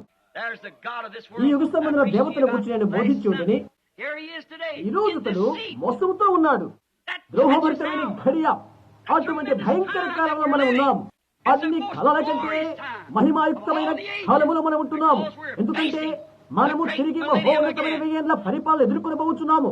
తిరిగి మనం ఏదైనా ఎదుర్కొనబోతున్నాము. అయితే ఈ యుగంలోనే అప్పుడు వినియోగించుకునే అన్ని యుక్తులు, పన్నాగాలు వినియోగించాలో అటువంటి మోసముతో అతను మోసగించును. అతను ప్రభు చేసి తాను శక్తిని ఇంకా పుంజుకొని దేవుని మారిగా దిగి వచ్చి భక్తితో దేవుని స్థానమందుంటాడు. ఏ విధంగా ఏదైనా తోటలో హవ్వను సాతాను ఏమి చేసినో ఆ లేఖను చెప్పగలడు, ఉదాహరణలు చెప్పగలడు. దానిలో ఒక చుక్కను విడిచిపెట్టి అదే అతను చేసేది. ఖాళీ స్థలాన్ని ఏర్పాటు చేస్తాడు. గతరాత్రిలో మనం మాట్లాడుకున్న రీతిగా ఆలోచన పడిన మనిషిని వడపోత సాధనం వల్లే ఆ ఖాళీ స్థలంలో దయ్యం యొక్క సిద్ధాంతమైన విషయాన్ని పోస్తాడు. సర్వోన్నతులతో తను సమానంగా చేసుకుంటానని అంటున్నాడు. ఆకాశాలకు పైగా నక్షత్రాలకు పైగా ఎక్కుదని అంటున్నాడు. దేవుని వల్లే అతను కూర్చుంటానని, మహోన్నతుల పైగా ఉంటానని అతను అంటున్నాడు. అతని భయోత్పాతాల చేత విజయం పొందుకుంటాడు. అలాంటి భీకర విషయాల జయించడం చేత అద్భుతకరమైన జయాన్ని పొందుకోగలుగుతాడు. ఏ విధంగా ఆ కాలానికి సంబంధించిన దేవుని యొక్క వాగ్దాన విలువలను చెప్పినట్లు ప్రజలు అతనికి అనుమతించడం ద్వారా అలా జరుగుతుంది. ఇది హేతుకంగా అతను చేసింది అదే. ప్రతి యుగములోనూ దాన్ని అతను చేసి వివరించాడు. ఆకాశం నుంచి వర్షం పడుట అసంభవం అని అతను వివరించాడు. ఎందుకంటే అక్కడ అప్పుడు వర్షాలు లేవు. గంభీరమైన విజ్ఞాన శాస్త్ర సువార్తను ఏదైనా తోటలో ప్రకటించిన అతడు చంద్రమండలంలోకి ఆయుధాలను ప్రయోగించి అక్కడ ఎటువంటి తేమ లేదని నిరూపించగలడు. సుమా, వర్షం రాగలని దేవుడు చెప్పాడు. సాతానుడైతే శాస్త్ర పరిశోధన ద్వారా ప్రజల మనస్సులోకి విషపూరితము చేసి జయించగలడు. అయితే అదే జరిగి తీరింది. అది జరుగుతుందని దేవుడు చెప్పాడు. అది అలాగే జరిగింది. ఆయన చేశాడు. యేసయ్య దినాల్లో అదే విషయాన్ని అతను చేశాడు. మోసము ద్వారా చూసారా, వాక్యానికి విరోధమైన అర్థం చెప్పడం ద్వారా వారి యొక్క మనస్సులను మరలా విషపూరితము చేశాడు. నీవు దేవుడి కుమారుడైతే నీవు ఒక చేయి, నేను చేస్తాను అన్నాడు. యేసు అయితే దానికి పులకించిపోలేదు. ఆయన చేయలేదు. దేవుడు విదూషకుడు కాదు. సాతానుడు అడిగిన దానికి ఆయన జవాబు ఇవ్వనవసరం లేదు, అవసరం లేదు. మనుష్యుడు రొట్టె వల్ల మాత్రమే కాదు కానీ దేవుని నోటి నుండి వచ్చి ప్రతి మాట వలన జీవించును అని యేసు చెప్పాడు. అతని ప్రలోభానికి ఆయన లోబర్చబడలేదు. రొట్టె చేయడానికి అవసరం లేదు. అది ఆయన చేయగలడు. దయ్యానికి ఆయన ఆలకలు ఉండవచ్చు, కానీ దైవం యొక్క మాటలు ఆయన ఆలోచించాడు. అది భక్తిపూర్తమైన పాపం. ఆరంభంలో వలె అది ఎంతగానో మోసపూరితమైనది. ఇప్పుడు గమనించండి, ప్రత్యేకించి అది కేవలం అనుదిన పాపము కాదు, అనగా వ్యభిచారము, మద్యపానం సేవించుట, దేవుని వ్యర్థముగా ఉచ్చరించుట మొదలగునవి కాదు. కానే కాదు. సంవత్సరాల క్రితము పాతకాలం వారు ఇక్కడ ఉండి ఉండవచ్చు. తీర్పు దినాన నిరుత్సాహములు అని నేను బోధించిన వర్తమానం వారి జ్ఞప్తి ఉంటుంది. వ్యభిచారైన స్త్రీ ఆమె అక్కడ నిరుత్సాహపడబోదు. ఆమె ఎక్కడికి పోతుందో ఆమెకు తెలుసు. తాగుబోతువాడు, నాటు సారాయి కాచేవాడు, జూదగాడు నిరుత్సాహపడాడు. అబద్ధికుడు, దొంగ నిరుత్సాహపడబోడు. ఎవరైతే బాగున్నాడని తలస్తున్నాడో అతడు అక్కడ నిరుత్సాహపడతాడు. అలాంటి వాడు వచ్చి ఇలా అంటాడు, ప్రభువా నేను సువార్త పెంచలేదా, నీ నమ్మని పెట్టిన దయ్యాలు వెళ్ళగొట్టలేదా అని చెప్తాడు. అక్రమ చేయవాడా, నా దగ్గర నుంచి వెళ్ళిపో, నీవెవరో నేను ఎరుగను అని యేసు చెప్తాడు. అక్కడ నిరుత్సాహం ఉంటుంది. చూశారా, ఆ మోసవృక్షమే. నేను ఎంతగానో దీక్షతోనూ అపార్థతతోనూ ఉంటున్నాను. నేను వ్యత్యాసకరంగా ఉండాలని కాదు, నేను వ్యత్యాసపరుడుగా ఉండను. అయితే నేను నమ్మకస్తుడై ఉండాలి. నాకు ఒక వర్తమానం ఉన్నది, అది ప్రజల మధ్యకు చేరాలి. ప్రజల మధ్య ఎంతగానో అది గ్రహింపు కలిగి ఉండాలి. ప్రతి ఒక్కరికి నేను వ్యతిరేకమైన వారు తలస్తారు. వారే దాన్ని ఎదిగినట్లయితే అందరికీ నేను అయినవాడిని అవుతాను. ఆ హృదయంలో ఉన్నది ఉన్నట్టుగానే ఇక్కడ బైబిల్ గ్రంథంలో ఏమున్నదో అట్టి సత్యము దానిని వారి యొద్దకు నేను తీసుకుని వస్తాను. అది సత్యమే అని దేవుడు రుజువు చేయను కనుక దాన్ని గూర్చి ఇంకా మరొకట్లేదు. వారిది చూడైనా చూడాలి, లేదా వారిది చూడకుండా ఉండాలి. వారిది చూడాలని అనుకోవడం లేదు. ఎందుచేతంటే వారు ఎప్పుడూ అమ్మబడ్డారు కాబట్టి. వారి యొక్క దేశం యొక్క హక్కును ఒక సంఘ శాఖకో లేక ఒక నిర్మాణ శాఖకో అమ్ముకున్నారు. ఒక నిర్మలాత్మకమైన మతము ద్వారా పరలోకానికి చేరుకోవాలని వారి జ్యేష్ఠత్వ హక్కును వారు కట్టివేసుకున్నారు. అట్టి శాఖలోని వరకు సాతానుడు యజమాని ఉంటున్నాడు. ఏర్పాటు చేయబడినటువంటి మతమును దేవుడు చేయలేదు, లేదు, ఎప్పుడూ చేయలేదు. వారు దానికి అమ్ముకున్నారు. ఒక గుంపు జనము వాక్య అనువాదం చేస్తారు. దీని అర్థం ఇది, దాని అర్థం అది అని చెప్తారు. దేవుడికి అనువాదికుడు అవసరం లేదు. ఆయన అనువాదమును ఆయనే చేస్తాడు. అది ఏ విధంగా చేయవాలో చెప్పుటకు ఇంకొకరు ఆయనకు అవసరం లేదు. ఆయన సర్వసత్తాధికారి. ఏ విధంగా చేయాలో ఆయన చెప్తాడు. ఆ విధంగా ఆయన తన యొక్క వాక్యాన్ని కాపాడుకుంటాడు. నమ్మే వారి వల్ల ఈ సూచికలు జరుగును అని ఆయన చెప్పినట్లయితే దాని అనువాదం అదే. ఆయన ఏమని చెప్పాడో అది జరిగిపోతుంది. ఈ కడవరి దినాల్లో ఇవి జరుగునని ఆయన చెప్పినట్లుగానే అవి అలాగే చేశాడు. ఆయన సమయం అయినదా కాలేదా అని ఆయన ఎవరిని అడగనవసరమయ్యేది. సమయం అనేది ఏంటో, ప్రణాళిక ఏదో ఆయనకు తెలుసు. ఏ మోసగాడికి సాతానుడు మత్తయి సువార్త 24:24 చెప్పట్లేదుగా ఎంతో మోసముతో ఉంటున్నాడు. జ్ఞానయుక్తమైన ఆత్మ యొక్క సువార్త ప్రణాళికల ద్వారా ఉన్నతమైన విద్య, ఉత్తమోత్తమైన నీతి శాస్త్రము, నాగరికత మొదలైన వారి ద్వారా అతని అబద్ధాలను నమ్మి దేవుని ఆరాధించాలని కోరేవారిని అతడు మోసము చేస్తున్నాడు. అది చేయాలనుకోలేదు. అయితే అందులో ఎంత జ్ఞానమున్నదో దానిని అతడు ఆమెకు చూయించాడు. ఆమెకు తెలియదు, ఆమె తెలుసుకోవాలని ఆశించినది, ఆమె గ్రహించలేదు. అయితే ఆమె దాన్ని గ్రహించాలని ఆశించినది. అర్థం చేసుకోవాలని ప్రయత్నం చేయవద్దు అని దేవుడు చెప్పాడు. ఈ సంగతులను నేను అలాగే గ్రహించగలుగుతాను, నేను వాటిని గ్రహించలేను, నేను వాటిని నమ్ముతాను. నేను గ్రహించిన అవసరం లేదు. దేవుడు విశ్వాసం భావార్థము కాదు. ఆయన ఏం చెప్తున్నాడు దాన్ని నమ్ముదాము. ఇప్పుడు దేవుని యొక్క ఏదేనను సాతాను యొక్క ఏదేనను పోల్చి చూడు. యుగానికి దేవుడు వాగ్దానం చేసిన దేవుని వాగ్దాన వాక్యం యొక్క నిజ అనువాదాన్ని 6000 సంవత్సరాల తర్వాత పోల్చి చూడు. దాన్ని మనం పోల్చి చూచి అది ఎక్కడ ఉందో చూద్దాం. యేసుక్రీస్తు వారి కాలంలో సంఘానికి ఆయన ఎలా చేశాడో సత్యాన్ని తెలుసుకోవాలని దేవుని నమ్మకమైన కుమారులను ఆయన ఇంత ప్రయత్నించాడు. ఆయన కుమారులను, ఆయన ఆలోచన తలంపులైన కుమారులను ఆయన వాక్య వినడం ద్వారా ఆయనతో సహవాసం చేయాలని దేవుడు ఉంచి ఉన్నాడు. నీవు నీ తండ్రికి నమ్మకమైన కుమారుడు అయినట్లయితే నీ తండ్రి నీలో ఇలా చెప్తే నీతో అక్కడున్న నీటిలోనికి వెళ్లి ఈత కొట్టవద్దు, ఎందుకంటే అక్కడ నీటిలో మొసలున్నవి సుమా అని అతను నీతో చెప్తాడు. వెనకాల నుండి ఒకటి వచ్చి అంత మంచి నీళ్ల వంటి నీళ్ళకి ఉన్నవా, అందులో మొసలు లేనే లేవు అని చెప్తాడు. ఎవరి మాట వింటావు? ఇప్పుడు నీవు నిజమైన కుమారుడు అయినట్లయితే నీవు నీ తండ్రి మాట వింటావు. దేవుని యొక్క నిజమైన కుమారుడు కుమార్తె దేవుని యొక్క వాక్యాన్ని మొదట స్వీకరిస్తారు. నీ గురించి ఎవరేమి చెప్పినా అవసరం, వారు మొట్టమొదటి దేవుని యొక్క వాక్యాన్ని స్వీకరిస్తారు. వినేలో విషయమున్నది, మరి దాన్ని వారు నమ్ముతారు. ఆయన వాక్యమైన సంపూర్ణమైన శ్వాసం ఇచ్చిన వారై ఆయన సంతానము, పరిశుద్ధత, ప్రేమ, నిత్య జీవమును ఏదేను తీసుకొస్తారు. అదే దేవుని యొక్క ఏదైనా ఉత్పత్తి చేసేది పరిశుద్ధత, ప్రేమ, అవగాహన, సంపూర్ణత, నిత్య జీవమును ఏదేను తీసుకునవచ్చు. అదే దేవుని యొక్క ప్రణాళిక. ఆయన వాక్యము, ఆయన సంతానము, గమ్యస్థానం, ఆయన యొక్క సంఘం ఉండినది అదే అలాగే ఉంటుంది. ఇక్కడ ఒక ఆలోచన గమనించు, మరవద్దు. నేను దాన్ని మరొక వర్తమానంలో మరొకసారి పొందుకుంటాను. అయితే ప్రతి విత్తనము దాని జాతి ప్రకారం పుట్టించును గాక దేవుడు చెప్పాడు తెలుసా. అది దేవుని యొక్క ఆజ్ఞేనా? ఎవరైనా ఒక బోధకుడు ఏదైనా ఒక దాన్ని ఆ వాక్యాన్ని గురించి ఏదో చెప్పాలనుకుంటే ఏం ప్రయోజనం? అవునా? దేవుని యొక్క ప్రతి మాట విత్తనమే. యేసు అలాగే చెప్పారు, విత్తువాడు విత్తనం విత్తుతున్నాడు. మార్కు 16 దేవుని యొక్క వాక్యమైనట్లయితే అది దాని జాతిని పుట్టించును. దేవుని యొక్క వాక్యమైనట్లయితే అది దాని జాతిని పుట్టించును. ఇతరత్ర ప్రతి ఒక్క వాగ్దానము దాని జాతిని పుట్టించును. చూశారా, ఇక్కడ సాతాను మారువేషం అది ఆ విధంగా కాదు అని చెప్పి అలా చెప్ప ప్రయత్నం చేశాడు. అది అర్థం చేసుకుంటున్నారా? చూశారా, ఓ అది ఇది దానికి కాదు అని సాతాను చెప్తున్నాడు. అది మరో సమయానికి, అది అసలు అర్థం కాదు అని చెప్తున్నాడు. ప్రతి విత్తనము దాని జాతిని పుట్టించును. ఆ విధంగా దేవుడు ఏదేను స్థాపించుకున్నాడు. అవునా? దేవుడు ఆ విధముగా ఆయన సంఘమును స్థాపించును. ప్రతి వాక్యము వాటి జాతినే ఉత్పన్నము చేయును. మనిషి చెవుల మాత్రమే కాదు గాని దేవుని నోట్ల నుంచి ప్రతి మాట వలన జీవించును. చూశారా, సాతాను ఏదో తీసుకుంటాడు. అయితే దేవుడు చెప్పాడు, ప్రతి విత్తనము దాని జాతి ప్రకారము కలుగును, నమ్మిన వారి వల్ల ఈ సూచికలు జరుగును అని వాగ్దానం చెప్పినట్లయితే సంఘములో చేరు, మళ్లింప చేయాలి, మతపరమైన విషయాలను తెలుసుకో. అలాంటి విషయాలు బైబిల్ అంతట్లో లేనే లేవు. నమ్మిన వారి వల్ల ఈ సూచనలు జరుగునని యేసు చెప్పాడు. నా నామమున దయ్యములను వెలగొట్టుదురు, రక్త భాషలు మాట్లాడుదురు, సర్పములు ఎత్తిపట్టుకున్నట్లయితే మరణకరమైనది ఏది త్రాగినను వారికి హాని కలగదు. 6 రోగుల మీద చేతులు ఉంచినప్పుడు వారు స్వస్థత పొందుకుంటారు. ఎవరైనా దాన్ని తిరస్కరించగలరా? చూశారా, ప్రతి విత్తనము దాని జాతిని పుట్టించును. నీవు దేవుని యొక్క సంతానమైతే, ఒక తలంపు అయితే, ఒక కుమారుడు అయితే అలాంటప్పుడు దేవుని యొక్క వాక్యం నీలో విత్తబడుతుంది. గమనించారా?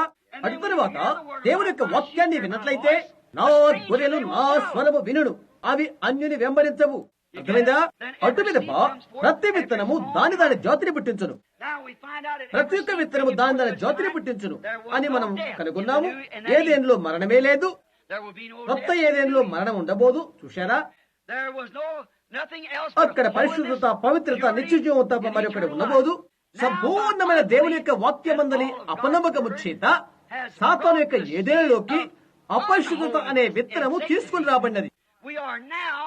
సాతానుడు అంత్యక్రీస్తుగా తన యొక్క సింహాసనాన్ని ఈ భూలోకమైన ఏదేనులోకి తీసుకుని వచ్చట్లో మనం ప్రవేశిస్తున్నాము. పాపమనే ఒక ఏదేను తారుమారు చేయబడ్డ మతము. నేను సాతానుడును, నేను గొప్ప దేవదూతను అని అతడు ప్రారంభము చేయలేదు.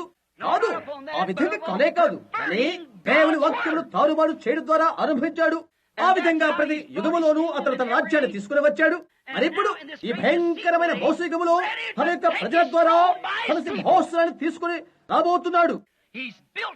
తన కొరకు తాను జ్ఞానయుక్తమైన విద్యతో కూడిన విజ్ఞానముతో కూడిన ఏదేనును కట్టుచున్నాడు.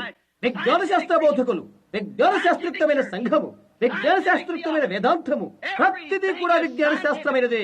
ప్రతిదీ కూడా జ్ఞానం పైన ఆధారపడటం. సంఘమంతా కూడా జ్ఞానం పైనే కట్టబడుతుంది. అది విశ్వాసం పైన కట్టబట్టం లేదు. ఒకప్పుడు ఒక వ్యక్తి మందిరములో కూడిక జరిపించడానికి నేను వెళ్ళాను. పశ్చిమ భాగాన పెద్ద కూడికశాల ఉన్నది. ఒక మంచి వ్యక్తి అతడు. మనం మాట్లాడుతున్న విషయాలను అతను చూసిపుచ్చేవాడు. అయినప్పటికీ అతనంటే ఇష్టపడ్డాను. మంచివాడు, వృద్ధుడు. 6,000 మంది సభికులు కూర్చునే స్థలం వారికి ఉన్నది.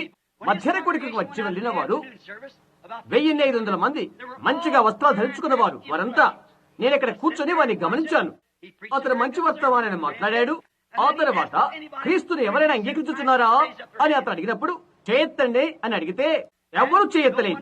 చిట్టు చివరికి ఒక స్త్రీ తన చేయి పైకెత్తింది. అతను చెప్పాడు, మంచిది, నీ ఇప్పుడు ఒక క్రైస్తవురాలవయ్యావు. ఆమెకు బాప్తిస్మకు సిద్ధపరిచాడు. ఆ తర్వాత అతను వెళ్లి ఒక చిన్న బిడ్డ ప్రతిష్ఠ చేశాడు. చిన్న బిడ్డను ముద్దు పెట్టుకుని ప్రార్థన చేసి ప్రజలు పంపించి వేశాడు. ఎంతో అందంగా ఉంది అతని యొక్క జన సముదాయం. విద్యా పాండిత్యం గల అతని జన సముదాయం వెళ్లిపోయినది. అతని యొక్క హస్తాన్ని కరస్పర్శ చేయటకుడికై నేను బయట నిలబడ్డాను. దైవాశక్తితో అతనికి వందనములు చేశాను. అతను వెళ్లిపోయాడు. నేను అలా చేసిన తర్వాత నా గుంపు ప్రజలు లోనికి వచ్చారు కనుక వారు లోపలికి వచ్చేందుకు కొద్దిసేపు అనుమతించలేదు. ఇక్కడ నాకు సంబంధించిన చక్కెర బండ్లు, మోత బండ్లు, ఎత్తుల బండ్లు గల రోగులు మొదలగిన వారంతా వచ్చారు. చూశారా వ్యత్యాసమేంటో? అదే దాని గురించి నేను మాట్లాడుతుంది. చూశారా, అది ఒక విధమైన వ్యత్యాసకరమైన విషయం. విజ్ఞాన శాస్త్ర జ్ఞానము చేత విశదీకరించబడి స్వార్థ నీవు చేయగలవు. యేసుక్రీస్తుని విశ్వాసం ఇచ్చిన వారికి ఏ శిక్షా విధి లేదు. అయితే నమ్మిన వారి వల్ల ఈ సూచన జరుగును. చూశారా, అందులో ఉండటానికి అతడు సఫలీకృతుడు కాలేదు. చూశారా, యేసుక్రీస్తుని ఆమె విశ్వాసం ఇచ్చినది, ఆమె రక్షించబడినది. ఎప్పుడనగా ఈ సూచికలు ఆమెను వెంబడించట్లయితేనే. నా మాట ఎవరైతే వింటారో ఏదో చేసిన వారు కాదు సుమా, చెవులతో వినటం కాదు, దాన్ని అర్థం చేసుకునుట. ఎవరైనా వినగలరు. ఒక వ్యభిచారాన్ని అది వినగలదు, అది విని అలాగే వ్యభిచారం చేయగలుగుతుంది. దాన్ని ఒక త్రాగుబోతు వినగలడు, ఒక అబద్ధికుడు వినగలడు, విని అలాగే అబద్ధికుడుగానే ఉంటాడు. ఎవరైతే నా మాట అర్థం చేసుకుంటారో, నన్ను పంపిన వాడిని విశ్వాసం ఉంచుతారో, అట్టి వాడు నిత్య జీవము కలిగిన వాడు. అక్కడే నీవు ఉన్నావు. చూశారా, దేవుడు అతని ముందుగా నిర్ణయించుకుంటేనే కానీ ఏ వ్యక్తి అది చేయలేడు. నా తండ్రి వారిని ఆకర్షితనే కానీ ఎవడు నా యొద్దకు రాడు, మరియు తండ్రి నాకు అనుకరించిన వారందరూ నా యొద్దకు వద్దరు అని యేసు చెప్పాడు. ఆమేన్. దాంతో దేవుని యొక్క భవిష్యత్తు జ్ఞానము చేతను, ఆయన సర్వస్థాధికారము చేతను అది జరుగును. ఆయన అనూహ్యతలో ఒంటరిగా ఉండను. ఏమి చేయవలనో అన్నది ఎవరు ఆయనకు చెప్పనవసరం లేదు. సరే, అవిశ్వాసం చేత దేవుని యొక్క వాక్యమును తీసుకుని చేత అవిశ్వాసం అనే విత్తనము మొలకెత్తుతుంది. అపరిశుద్ధత, పాపభూయిష్టం, లక్ష్యము, మరణములు, పాపేచ్ఛలతోనూ జ్ఞానయుక్తమైన ఈ సంఘ కాలములో అవి ఉన్నవి. అర్థం చేసుకుంటారా? ప్రపంచమంతా మతముతో ఉన్నప్పుడు అది జరుగును. అది మీకు తెలుసా? ప్రపంచమంతా మతముతో ఉన్నది. ఈ మత సంబంధమైన యుగములో పెద్దమైన సంఘాలు ప్రతి మూలలో నుండి పుట్టుకొస్తవి. సమస్తము సాతాను స్వాధీనమై అతడు ఆరాధించబడతాడు. ఇక్కడ బైబిల్లోనే ఉన్నది. అవును, ఈ జ్ఞానయుక్తమైన వేదాంత పాఠశాలలో అది ఎలాగ మాట్లాడవలనో, వారి యొక్క ఉద్రేకాలను ఎలా బహిర్గతము చేయవలనో, అలా తరబేతున్న వ్యక్తిని తయారు చేస్తేవి అవి. అదంతా మనస్తత్వ శాస్త్రం. మనుష్యుని మనసుతో ఏ విధంగా ఢీకొనాలి అని 3-4 సంవత్సరాలు తద్భీత పొందుతారు. విద్యాభ్యాసము చేత నీలో ఉన్నది కాదు, దేవుని యొక్క ఆత్మ, దేవుని యొక్క హస్తము చేత ముందుగా నిర్ణయించబడినది నీలో ఉన్నది ఒక్కటి. అది నీ యొక్క అనుభవాలు బోధనయుక్తమైనవి కావు, లేక నీకు బోధ వల్ల కలిగినవి కావు. అవి దేవుని యొక్క హస్తము చేతను, దేవుని యొక్క భవిష్యత్ జ్ఞానము ద్వారాను అవి ముందుగా నిర్ణయించబడినవి నీకు. అవును, ఈ గొప్ప ఏదేను అతను ఉత్పన్నము చేశాడు. సంఘ ప్రపంచము ఏదేనులో వారు ఉంటున్నారు. ఇప్పుడు సార్వత్రిక సంఘ సభ యందు వారు ఐక్యత చేకూర్చుకుంటున్నారు. ప్రపంచ సంఘాన్ని కలిగిండబోతున్నారు. ఎక్కడైతే సాతాను సింహాసనాసనై ఉంటాడో అట్టి వాని యొక్క ఆధిపత్యంలోకి అందరూ వస్తున్నారు, నిష్కర్షంగా వస్తున్నారు. పెళ్లి కుమార్తె అందులోకి వెలకమునిపే ఆమె కొలకై ఆఖరి పిలుపు బయలువెళ్ళైనది. ఒక్కసారి అందులో ఆమె ఉన్నట్లయితే మృగం యొక్క ముద్రను తీసుకుంటుంది, నాశనం అయిపోతుంది. ఎన్నడంలోంచి బయటికి రాదామే. అందుచేత ఇలాగ చెప్తున్నాను, నా ప్రజలారా, అది ఆమెలోకి వెళ్ళకమునిపే వాళ్ళ నుండి బయటికి రండి. గమనిస్తున్నారా? వాళ్ళ నుండి బయటికి వచ్చి ప్రత్యేకంగా ఉండండి. మరణము, దేవుని నిత్య ఎడబాటే ఈ ఏదెనులో దురాశ, అపవిత్రత, అయోమయం, ఇవన్నీ ఎలాగూ చెడ్డ విత్తనములు విత్తుడు ద్వారానే కలిగినవి. పెంతెకొస్తు వారిని నేను కలుసుకోక ముందు నాకు కలిగిన దర్శనం నాకు జ్ఞప్తిస్తుంది. అది తెల్లని వస్త్రాన్ని ధరించి ప్రపంచం చుట్టూ వచ్చిన వ్యక్తిని గుర్చి అనేక సార్లు నేను దాన్ని చెప్పడం మీరు విని ఉంటారు. అతని వెనకాల ఒకడు భేదమైన విత్తనం విత్తుతున్నాడు. అతను యుక్తిగా దాన్ని జయించుకున్నాడు. ఎదిన తోటలు అంటే పాపము కొరకై హవ్వ ఆశ పొందినప్పుడు అది జరిగినది. హవ్వ తెలివి కొరకై అత్యాసమైనట్లయితే అది పాపం అవుతుంది. అని మనం తెలివి కొరకై అత్యాసమైనట్లయితే PhD LLD కావాలనుకుంటే ఆ విధంగా చేయడం పాపము. కఠినమైన తీర్మానం అయితే అది సత్యం. అది ఎంత కఠినంగా ఉన్నప్పటికీ అది సత్యమే అవుతుంది. అవును, తెలివి కొరకు జ్ఞానము కొరకు అత్యాసపడుట. విషయం ఏంటంటే ప్రతి హృదయాలలో దేవుని యొక్క వాక్యమును ఈనాడు మనం స్థాపనం చేయాలనుకోకూడదు. మనల్ని మనమే స్థాపనము చేసుకుంటున్నాము. సంఘాలు సంఘ సిద్ధాంతమును వ్యక్తి హృదయంలో స్థాపనం చేయాలని ప్రయత్నిస్తున్నవి. వాక్యము స్థాపనము చేయాలని మనం ప్రయత్నం చేస్తున్నాము. పౌలు చెప్తున్న రీతిగా మీ యొక్క విశ్వాసం మనుష్య జ్ఞానంలో ఆధారం చేసుకుని ఉండకూడదని, మనుషుని యొక్క తీయని మాటలతో మీ యొద్దకు రాలేదని చెప్తున్నాడు. మీ యొక్క విశ్వాసము దేవుని నిలిచినట్ల బలముతోను పరిశుద్ధాత్మ ప్రత్యక్షతోను మీ యొద్దకు వచ్చుచున్నాను. అక్కడే నీవున్నావు. మనుషుడు తనకు తాను స్థిరపరచుకోవాలి. ఒక వ్యక్తి అయిన దేవుడు ఒకటి చేయనియండి, అతని పంపనివ్వండి. అయితే ప్రతివాడు దాన్ని పోలి అనుకున్న చేయాలనుకుంటున్నాడు. చూశారా, వారు వారికి వారినే స్థిరపరచుకుని ప్రయత్నిస్తారు. ప్రతివాడు కూడా నేను ఇది చేశాను, నేను నా సంఘశాఖ నాది తమ్ము తాము స్థిరపరచుకుంటారు. వాళ్ళ గురించి మనం బోధ చేసుకుంటున్నామా, లేక దేవుని రాజ్యాన్ని గురించి ప్రకటిస్తున్నామా? దేవుని యొక్క వాక్యాన్ని స్థాపన చేయి, అవిశ్వాసాన్ని తొలగింపచేయి, మనిషి హృదయంలో దేవుని రాజ్యాన్ని స్థాపన చేయి. దేవుని రాజ్యం నరుని హృదయంలో స్థాపనము కాదు. ఆ విధంగా దేవుడు చేయకపోతే స్థాపన కాదు. అతడు స్థాపన చేసుకోగలడు. గుర్తుంచుకోనండి, మనుషుడు తలంచినదే వాస్తవమైనదని తలంచే ఎంతటి మోసపూరితమైన భాగం ఇది. మనుషుడికి సరైనదిగా కనిపించే మార్గం ఒకటి ఉన్నది. ప్రతి జ్ఞానయుక్తమైన ఉనికి మంచిగానే కనిపిస్తుంది. కొన్ని ఆదివారాల క్రితం నేను మీతో చెప్పిన రీతిగా చనిపోతున్న నా బిడ్డ ప్రక్కనే నేను నిలబడి ఉన్నాను. సాతాను అక్క నిలబడి ఈ విధంగా చెప్తున్నాడు, క్రితం రాత్రే నీ చేతిలో చనిపోయిన మీ నాన్న అడుగో అని చెప్తున్నాడు. ఆ చనిపోయిన శవాలు పడి ఉన్న ఆ గదిలో నీ భార్య ఎదుగో, అక్కడ నీ బిడ్డ కూడా పోతున్నాడు. నీకు జవాబు కావాలని నీవు ఆయన అడుగుతున్నావు. అంటే ఆయన నీ పైన నీడ అనే తెర పరిచి ఉన్నాడు. ఈయనను మరిప్పుడు ఆయన మంచి దేవుడని నీవు చెప్తున్నావు, ఆయన స్వస్థపరచువాడని నీవు చెప్తున్నావు. నీవు నిలబడి ఏది సత్యమని చెప్తున్నావో నీవు చెప్పేది తప్పు అని అన్నాడు. ప్రతి విధమైన తర్క వితర్కమందు, ప్రతి విధమైన మానసిక ప్రతిస్పందనలు వాదించినట్లయితే అది సత్యమే. అంతవరకు అతడు వాస్తవమే. నీ నేత్రము తెరవబడును, నీవు మంచి చెడులను తెలుసుకుందువు అని అవ్వతో అతడు చెప్పడం వాస్తవమైన విషయమే. మీరు దేవదూతల వలె ఉందురు మంచి చెడుగులు ఎరుగుట విషయంలో. ఎందుకంటే వారు దిగంబరులని తెలుసుకుంటకు దేవుడు అనుమతి ఇవ్వలేదు వారికి. కనుక చెడు నుండి మంచిని తెలుసుకుంటారు. అతడు చెప్పినది వాస్తవమే. అయితే చూడండి, దేవుని యొక్క వాక్యానికి విరుద్ధమైనది. అలాగనే సేవకులు మనుష్య కల్పితమైన వేదాంతములను నేర్చుకుంటా తమిళంలో అలాగే అవుతుంది. అది మంచిదిగా అనిపించవచ్చును, విషయాన్ని అర్థం చేసుకుంటా మంచిది కావచ్చును. అయితే అది తప్పు. మనం అది అర్థం చేసుకోవడం అవసరం లేదు. మనం అది నమ్ముదాం. ఎందుకంటే అది ఆ విధంగానే దేవుడు చెప్పాడు కాబట్టి అది అలాగే జరుగుతుంది. సమస్తము కూడా అలాగే జరుగుతుంది. ఆ విధంగా మనం అది నమ్ముచున్నాము. అవ్వ పీచిడి కోసము ఎంత తపన పడిందో చూడండి.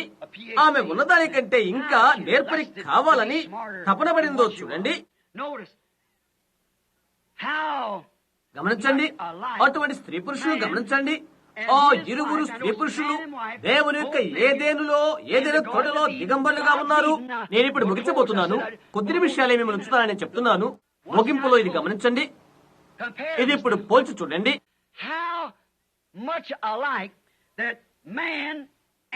ఆ యొక్క స్త్రీ పురుషులు ఒక చిన్న మాచిక కూడా లేకుండా వారిరువురు ఏదైనా తోటలో ఉన్నారు. అది వారు ఎరుగుకున్నారు. ఎందుచేత వారు తెలుసుకోకపోయారు? పరిశుద్ధాత్మను బట్టి పరిశుద్ధమైన ముసుగు వారి యొక్క దిగంబరత్వం అనే జ్ఞానేంద్రియాలను కప్పివేసి ఉన్నది. వారు ఒకరినొకరు చూచుకుంటున్నారు. అయితే వారి దిగంబరత్వం తెలుసుకోలేదు. పరిశుద్ధాత్మక పరిశుద్ధుల చేత వారు ముసుగు వేయబడి ఉన్నారు.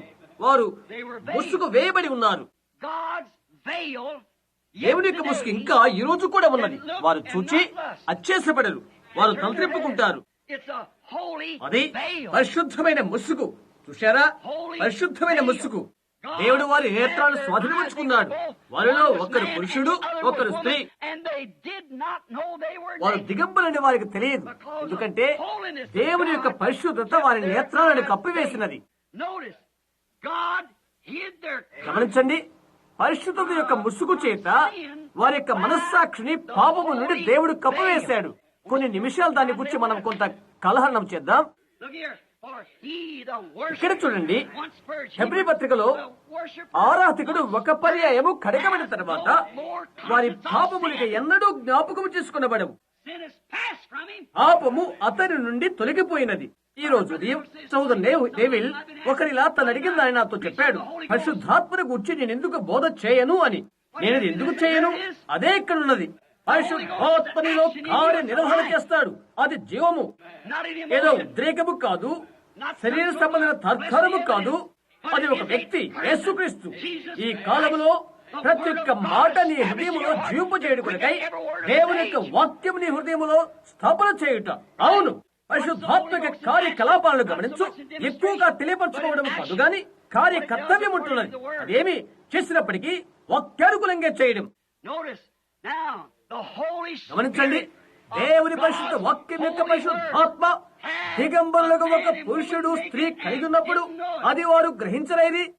వాక్యం యొక్క జీవము, విత్తనము వాక్యము ఎంతటి మనోహరమది.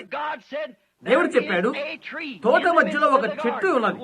స్త్రీ తోట మధ్యను ఈ చెట్టున్నది, నీవు దాన్ని ముట్టవద్దు, నీవు దాన్ని తిను దినమున ఆ దినము నీవు చనిపోదువు. దాని యందు వారు పరిశుద్ధ ముసుగు వేయబడి ఉండేది. దాని గురించి తెలియదు కనుక దానిని ముట్టుటకు ధైర్యము చేశారు. పరిశుద్ధ ముసుగును వారు ధరించి ఉండిరి. దేవుని కట్టడంలో వారు క్షేమముగా ఉండిరి. వారు సజీవులై ఉండిరి. వారికి మరణము లేదు. హల్లెలూయా. ఒకరి ఒకరు పరిపూర్ణమైన ప్రేమను కలిగి ఉండిరి. నిత్యం ఉన్నటువంటి నిత్య జీవాన్ని కలిగి ఉండిరి. వారు పరిపూర్ణ ప్రేమను, దేవుని యొక్క పరిపూర్ణ జ్ఞానాన్ని వారు కలిగి ఉండిరి. వారు దేవుని వాక్యాన్ని కలిగి ఉండిరి, అది కాపాడిరి. దేవుని యొక్క ఏదేనలో క్షేమము, భద్రత కలిగి ఎలాంటి మరణము లేకుండిరి. ఆ పిదప సాతాను తన యొక్క సువార్త వేదాంతాన్ని విన్నట్లుగా హవ్వను చేసినది.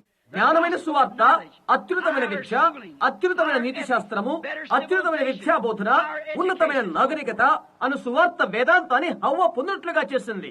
ఆ తర్వాత అతను ఆమెను ఒక నిమిషం ఆపి ఒక నిమిషం విన్నట్లా చేశాడు. అతని ఆలోచన తర్కము చేయక మనం త్రొక్కివేయవలనని అవి మనకు ఆజ్ఞయబడిను. ఆమె అది వినటానికి కారణమాయను. ఇప్పుడు చూడు, ఇక్కడ ఫలానా సంఘం, ఇది ఎంతో కాలం క్రితం స్థాపించబడినది. దేశంలో మా సంఘం ఎంతో పురాతనమైనది. ఈ నగర మేరీ గారు అందులోనికే వస్తారు. చూసారా, అది ఎటువంటిదైనప్పటికీ నాకు అనవసరం. దేవుని వాక్యానికి అది వ్యతిరేకమైనదైతే దానికి వ్యతిరేకముగా ఉండు. అది నీ శత్రువు.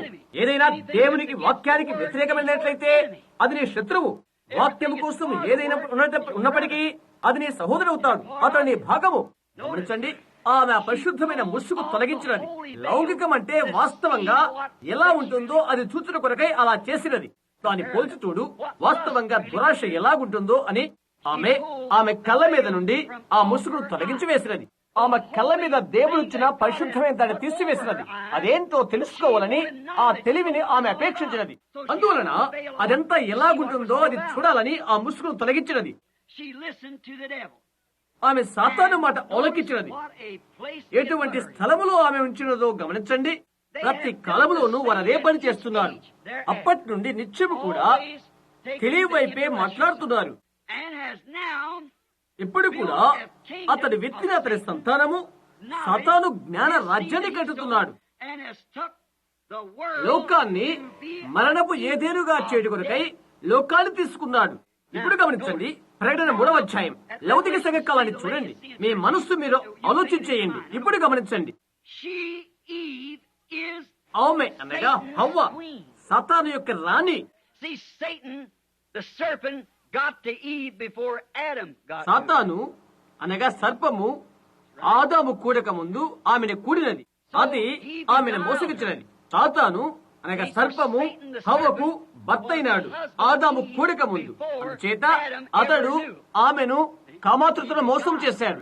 అతను అలా చేశాడు బైబిల్ తెలియజేస్తుంది. ఆమె దిగంబరి అని ఆమె ఎరిగినది. అప్పుడు చూశారా, ఇప్పుడు లౌకిక సంఘ కాలాన్ని చూడు. ఆమె అనగా హవ్వ సాతాను రాణివలే కూర్చున్నది. లోక భోగభాగ్యాలతో ధనవంతులై ఉన్నది. తిరిగి దిగంబరి గిడ్డులై ఉంటున్నది. అయితే అది ఎరుగకున్నది. దేవుని ఎదేలో ఉన్న రీతిగాని పరిశుద్ధమైన ముసుగు ఆమె ముఖంపై ఉండుట కాదు, కానీ దురాశను ముసుగును కలిగి ఉంటున్నది. ఆమె దేవుని యొక్క పరిశుద్ధమైన ముసుగును తీసివేసి దురాశ కొరకై జ్ఞానం అనే ముసుగును వేసుకున్నది. మరి ఇప్పుడు ఆమె దురాశ అనే ముసుగును ధరించి పాపములో ఉండి అంధురాలైపోయినది. రహదారులలో దిగంబరత్వంగా ఉండి అది ఆమె ఎరుగకున్నది. అయితే అది ఆమె ఎరుగకున్నది. చేతుల్లోని వేశ్యవలే ఉంది. ఆమె పొట్టి దుస్తులు ధరించి దేవుని దృష్టిలో ఒక వేశ్య ఉన్నది. అది ఎరుగుటలేదు. గమనించండి, మన స్త్రీలు తీసుకురండి. సంఘం ఏ స్థితిలో ఉన్నదో మీరు తెలుసుకోవాలనుకుంటే స్త్రీలు ఎలా ప్రవర్తిస్తున్నారో గమనించండి. ఆమె ఎప్పుడు కూడా సంఘానికి పోలిక ఉంటున్నది.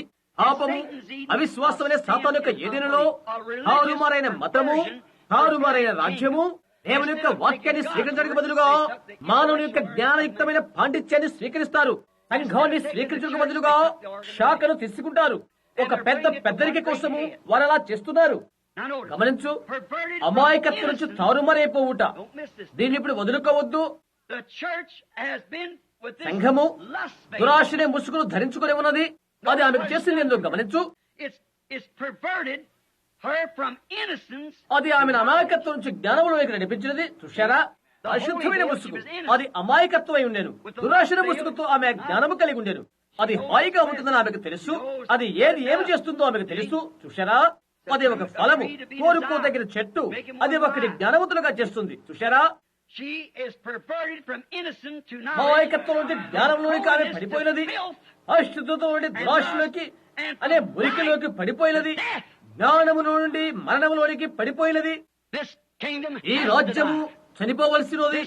ఈ రాజ్యము మృతమైపోవును. లోకమందున దేవుడు భూవలయం నుండి దీన్ని నాశనం చేస్తాడు. ఈ యొక్క తారుమారులో గమనించండి, ఇది ఒక పురుషుడి నుండి ఒక స్త్రీకి, ఒక స్త్రీ నుండి ఒక పురుషుడికి అలా మారిపోయి వ్యాప్తి చెందినది. అర్థమవట్లేదు వారికి. సాతాను ఏదైనా యొక్క అమూల్యమైన ఉత్పత్తిని నేటి వీధుల్లో గమనిస్తే మన నాగరిక ప్రజలలో నీవు తెలుసుకుంటావు. గమనించు, ఆదాము పాపము చేయటానికి అపవాది తన యొక్క దురాశ శక్తి చేత హవ్వను వాడుకున్నది. ఈ రోజు కూడా అదే విషయాలు చేస్తున్నారు. గమనించు, కత్తిరించుకున్న స్త్రీల తలకట్టులు, రంగులు పూసుకున్న ముఖాలు, లైంగిక ఆకారముతో ఉన్న వస్త్రధారణ, అదే ఆమె చేసినది. వాటిలో ప్రతి ఒక్కటి కూడా దేవుని యొక్క వాక్యానికి విరోధమైనవని తెలియదు. వెంట్రుకలు కత్తిరించుకున్న స్త్రీకి అవమానము. ఒక వేశ్య పొట్టి వస్త్రాలు ధరించుట ఆమె యొక్క అసభ్యతను తెలుస్తుంది. లైంగిక వస్త్రాలు ధరించుట అది ఆమెను వేశ్య చేస్తుంది. అది ఆమెకు తెలియదు. దేవుని యొక్క పరిశుద్ధత ద్వారా కదుకని సతాను యొక్క దురాశ వల్ల అలా జరుగుతుంది. ఆదాము ఆమె యందు దురాశ కలిగి ఉండటానికి ఆమెయే కారకురాలు. ఈ అరణ్య యాత్రలో ఆ ఏదైనా తోటలో దేవుడు ఆమెకు అలంకరించిన వస్త్రాలను ఆమె తీసివేసినది. చర్మం అంతా దేవుడు ఆమెను కప్పితే ఆమె దాన్ని జారవేర్చినది. ఆమె అలా క్షౌరం చేసుకుంటూ ఆరంభించినది. ప్రతిసారి కూడా అలాగే ఇప్పుడు ఆరంభంలో ఎలాగున్నదో అందులోకి వెళ్లిపోతున్నది. ఆమె యొక్క ఆదామును ఆమె క్రింది వస్త్రాలు ధరించేలాగా చేసినది.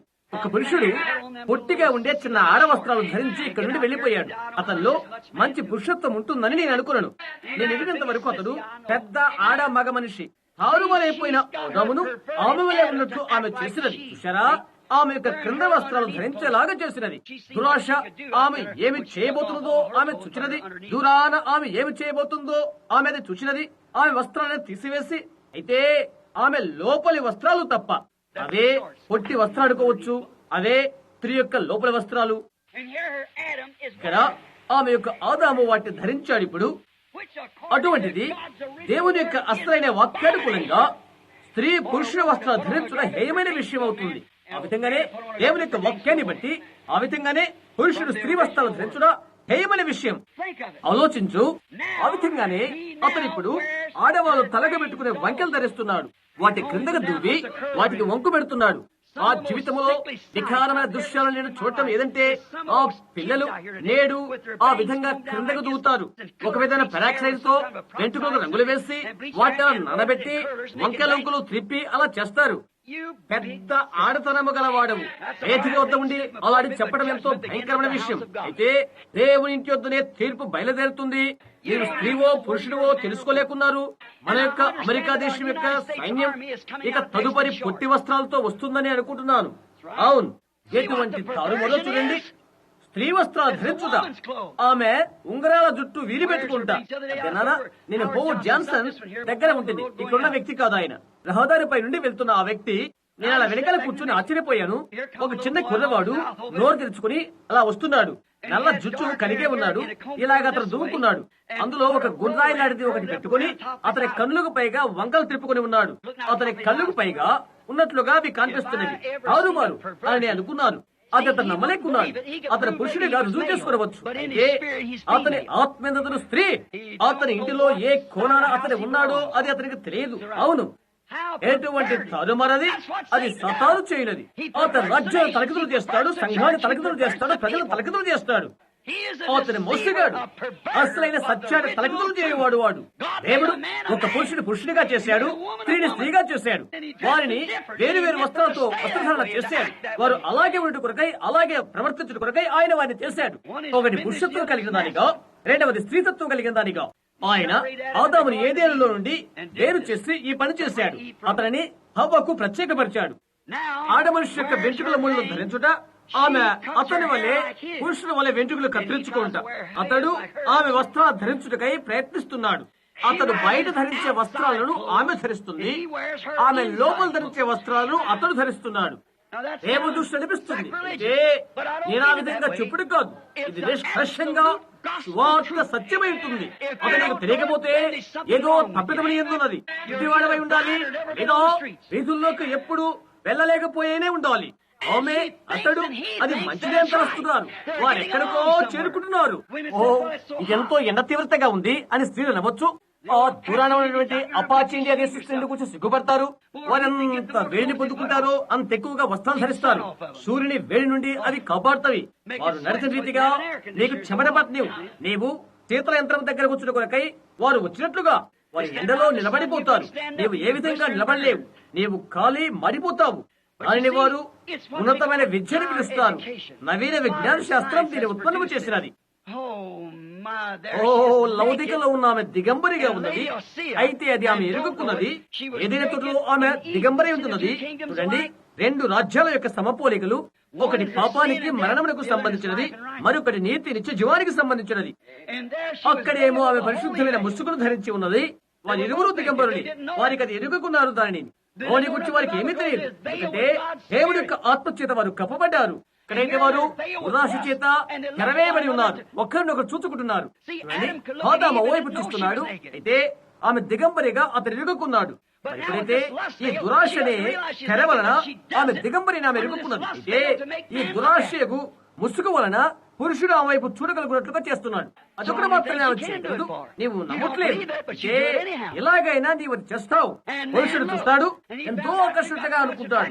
ఎంతవరకనగా చుట్టూ తిరిగి వచ్చి నీ యొక్క కొన్ని వస్త్రాలు తన మీద వేసుకున్నట్లుగా అనుకుంటాడు. అయ్యయ్యో, ఎంత తరువారైన సంగతి ఇది! ఎలాంటి కాలం ఇది! ఎటువంటి సమయం ఇది! ఎంతటి మోసకరమైన విషయం ఇది! ఇలాంటి విషయాలన్నీ ఎరుగుకుంట సంపూర్తిగా తారుమారైన ఆత్మ పురుషుల్లో ఉండి ఉన్నది. సతాను యొక్క దురాశ ముసుగుతో పురుషుడు కప్పబడ్డాడు. అలాగే స్త్రీ కూడా కప్పబడినది. ఇది పెద్ద సమస్త సతాను ఆత్మ. చూశారా? వారికి అది తెలియదు. అయితే వారొక శాఖ సంస్థ ఉంటున్నారు. ఒట్టి వస్త్రాలు ధరించే స్త్రీలు వారొక సంస్థకు చెందినవారు. పురుష వస్త్రాలు ధరించే వారు వారొక సంస్థకు చెంది ఉన్నవారు. దాని యొక్క వివరణ గుర్తు మీకు ఇస్తాను. BSSS, బిగ్ సిస్టర్ సొసైటీ, అనగా పెద్ద సహోదరుల సంస్థ కనుక దానికే వారు సంబంధించిన వారు. ఆ పెద్ద ఆడతనము గల సంస్థ నుండి, పాత ప్యాంట్లతో క్రూరంగా మురికిగా కనిపించే సంస్థ నుండి బయటికి రా. ఇప్పుడు దీంతో నీవు నాతో ఏకీమించకపోవచ్చు. అయితే అది సత్యమే. నీవు తారుమారైపోయావు. అది నీకు తెలియదు. నీవు ఇక పురుషుడు మారిగా నటించవద్దు. ఎంతో మెతకబారబారే వస్తున్నారు. వారి కొరకు ఒకరు నిరుపయోగులు అవుతుపోతున్నారు. పురుషులు, స్త్రీలు కూడా వారికి సంస్థ, వారికి నిర్ణయాత్మకమైన సంస్థ. ఎందుకు? పక్క వాకిట్లో ఉన్న జాన్ పొట్టి వస్త్రాలు ధరించాడు. అందుచేత నేను ఎందుకు తొడుక్కొనకూడదు?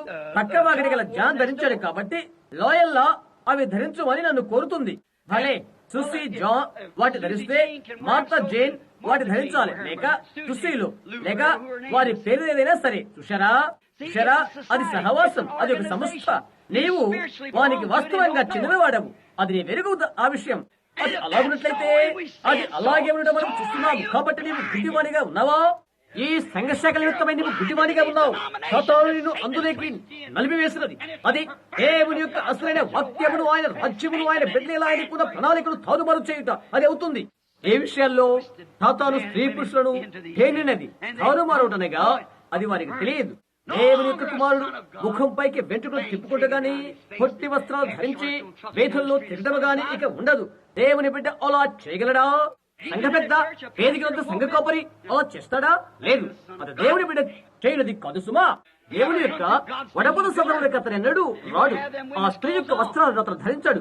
అతను అలా చేయలేడు. అలాగే ఆమె అతని వస్త్రాలు ధరించదు. చూశారా, అతను దేవుని కుమారుడు కాదు, అతను సతాను కుమారుడు, సతాను యొక్క కుమార్తె. చెప్పడానికి కఠినమైన మాటే, సతాను ఆక్రమించి లోకాన్ని తన స్వాధీనము చేసుకుని తారుమారు చేసినది, తన రాజ్యాన్ని చేస్తున్నది. మనుష్యులు తమకు తాముగా ఎలాంటి జీవితాన్ని కోరుకోవాలో అందుకొరకై స్వతంత్రులుగా చేయబడ్డారు. తద్వారా నీ హృదయంలో ఏమున్నదో తెలియబడబడుతుంది. చూడండి, ఇదేంటో తెలుసా, నీ యొక్క క్రియలు ఎంతగానో బిగ్గరగా వినబడును. అది నీ యొక్క స్వరం దిగదారింపజేస్తున్నవి. నేను ఒక మనిషి దగ్గరికి వెళ్లి ఇలా చెప్తే, మనమంతా క్రైస్తవులు, మనం సంఘానికి చెందిన వారు అయితే, అతని కార్యాలయం నిండా సగం బట్టలతో ఉన్న బొమ్మలు వేలాడుతూ ఉన్నవి. అతను చెప్పిన దాన్ని బట్టి వ్యత్యాసం ఏమీ లేదు. నీ వల్లే నాకు బాగా తెలుసు. తల వెంట్రుకలు కత్తిరించుకుని నేను క్రైస్తవురాలనే అని ఒక స్త్రీ చెప్పనివ్వండి. దానికంటే ఉన్నతమైనది మీకు తెలుసా? చూశారా? అవునండి, ఒక స్త్రీ పొట్టి బట్టలు ధరించి రంగులు పూసుకుని మేకప్లు చేసుకుని క్రైస్తవురాలను అని చెప్పనివ్వండి. దానికంటే ఉన్నతమైనది మీకు తెలుసు. దానికంటే గొప్పదానిని దేవుని యొక్క వాక్యం మీకు బోధిస్తుంది. ఆమె క్రైస్తవురాలను చెప్తూ ఆ విధంగా చేయకూడదు దేవుని వాక్యం తెలియజేస్తున్నది. అది ఆమెకు ఘనహీనత కలుగు చేస్తున్నది. ఏ విధంగా తనను అవమానపరుస్తుందనగా, దేవుడు తన రాజ్యం అందించుకొనను. లేదండి, అది ఎన్నడూ అలా జరుగుదు. లేదండి, వారి యొక్క కోరికలను వారు తెలియజేస్తున్నారు. ఆపదతో కలిసి భుజించినది పావురాన్ని నీవు చూడగలవా? ఎప్పటికీ నీ వాళ్ళ కనుగొనలేవు. ఒక పావురానికి ఎటువంటి పెచ్చు ఉండదు. ఆ మురిగిన దాన్ని అది భుజింపలేదు. దానిని అలా ఎంగిలి చేస్తే దానిని చంపివేస్తుంది. అది దానికి తెలుసు. అయితే రాబందు దానికి ఇష్టం వచ్చినంత అది భుజిస్తుంది. చూశారా, దానికి ఎంతో పెచ్చు ఉన్నది. అలాంటి విషయమే లోకములో కూడా ఉండడం నీవు చూడగలవు. అదే సంగతులు. వారు పుట్టివారు దిగంబరులు, వారు ఎదుగురు. జ్ఞానము కొరకైన దురాశ కలిగి చేత సాతానుడు అది చేశాడు. లైంగికము కొరకు ఆమె యొక్క స్వబుద్ధితో ఆమె అది కోరుకున్నది. ఇప్పుడు గమనించు, హవ్వ ఆదామును అతిక్రమంలోకి నడిపినది. స్త్రీయే ఆదాము ఎదురు తన యొక్క వస్త్రాలను తీసివేసినది. ఆదాము తన వస్త్రాలను తీసివేయక మునుపు. చూశారా, ఎప్పుడు స్త్రీ అలా చేస్తున్నది. ఎప్పుడు అంతే, ఇంకెప్పుడు కూడా అంతే. సంఘమే మనుషులు తప్పుదారి పట్టించేది. చూశారా, దేవుని కుమారుడు కొరకై ఆశయున్న వ్యక్తిని నడిపించున్నది సంఘమే. అది ఒక స్త్రీ, ఒక సంఘము. బైబిల్ కాదు, దేవుడు కాదు. బైబిల్ ఒక పురుషుడు. అవును, వాక్యము శరీరధారి ఆయన ఒక మనుష్యుడు. బైబిల్ ఒక పురుషుడు, సంఘం ఒక స్త్రీ. చూశారా, మనుషుని దారి తప్పించేది బైబిల్ కాదు, సంఘము అతని దారి తప్పిస్తుంది. దిగంబరత్వంతో వెళ్లిపోయినది సంఘము, బైబిల్ కాదు. ఏ విధంగా కాదు. బైబిల్ చెప్తుంది అతడు దిగంబరుడై వెళ్లిపోయాను అని. అవునండి, ఇప్పుడు గమనించండి. లైంగిక చర్య వలన, లైంగిక కోరిక వలన జ్ఞానాన్ని ఆమె అపేక్షించినది. అదేంటో తెలుసుకుంటూ కొరకై, ఈ ఫలము ఎంత మంచిదో కాదు అని తెలుసుకుంటూ కొరకై ఆమె అది చేసింది. ఎలాగైనప్పటికీ దేవుడు ఒక దినాన ఒక్క నరుని వలన దానిని తీసుకుంటాడు. అది స్త్రీ వలన పోగొట్టబడినది, అయితే పురుషుని ద్వారా విమోచించబడినది.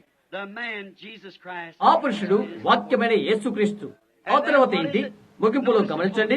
కొద్దిసేపు క్రితమే నేను ఈ వివరణ ఇచ్చాను. నేను వివరించవాలని ఆశించిన లేఖనములు ఇంకా 4-5 పేజీలకు ఉన్నవి. అయితే ముగింపుగా ఈ విషయాలు చెప్తున్నాను, వినండి, గుర్తుంచుకోండి. ఇక్కడ కొద్ది కాలం క్రితమే 7 బూరలు 7 పండుగలు గూర్చి వాటిని గూర్చి నేను ఉపదేశించాను.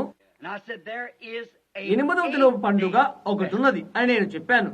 కాబట్టి 7వ దినము ఆఖరిదై ఉంటుంది. అది 1000 ఏళ్ల పరిపాలన. అయితే 8వ దినపు పండుగ ఒకటి ఉన్నది. అది 8వది అయి ఉంటున్నది. అయితే 7 దినాలు మాత్రమే ఉన్నవి. తిరిగి మొదటి దినం వచ్చును. తిరిగి మొదటి దినము తిరిగి వస్తుంది. అటు తరువాత 1000 ఏళ్ల పరిపాలన ముగిసిన తర్వాత తిరిగి స్థాపించబడిన ఏదేను ఉంటుంది. దేవుని యొక్క మహోన్నతమైన రాజ్యము తిరిగి స్వాధీనపరచబడుతుంది. ఎందువలనగా యేసు ఆ గెచ్చమైన తోటలో సాతానుతో పోరాడి తిరిగి ఏదేను జయించుకున్నాడు. అది సిద్ధపరచుట కొరకే పరలోకానికి వెళ్ళాడు. తిరిగి రనయున్నాడు, పరలోకమందున్నాడు. ఆయన ఇలా చెప్తున్నాడు, మీ హృదయాలను కలవరపరచనీయకుడి అని. ఆయన భూమి మీద ఉన్నప్పుడు ఇలాగ చెప్పాడు, యూదులైన మీరు దేవునిది విశ్వాసం చూస్తున్నారు. సరే, నాకు ఒక చెడ్డ పేరని మీరు అంటున్నారు. వారు ఇది అది అది అని చెప్తున్నారు అని ఆయన అన్నాడు. మీరు దేవునిది విశ్వాసం చూస్తున్నారు. ఏ విధంగా దేవునిది విశ్వాసం చూస్తున్నారో నా యందు విశ్వాసం ఉంచుడి అని ఆయన చెప్పారు. ఆయన ప్రత్యక్షపరచబడిన దేవుడు. అవునా?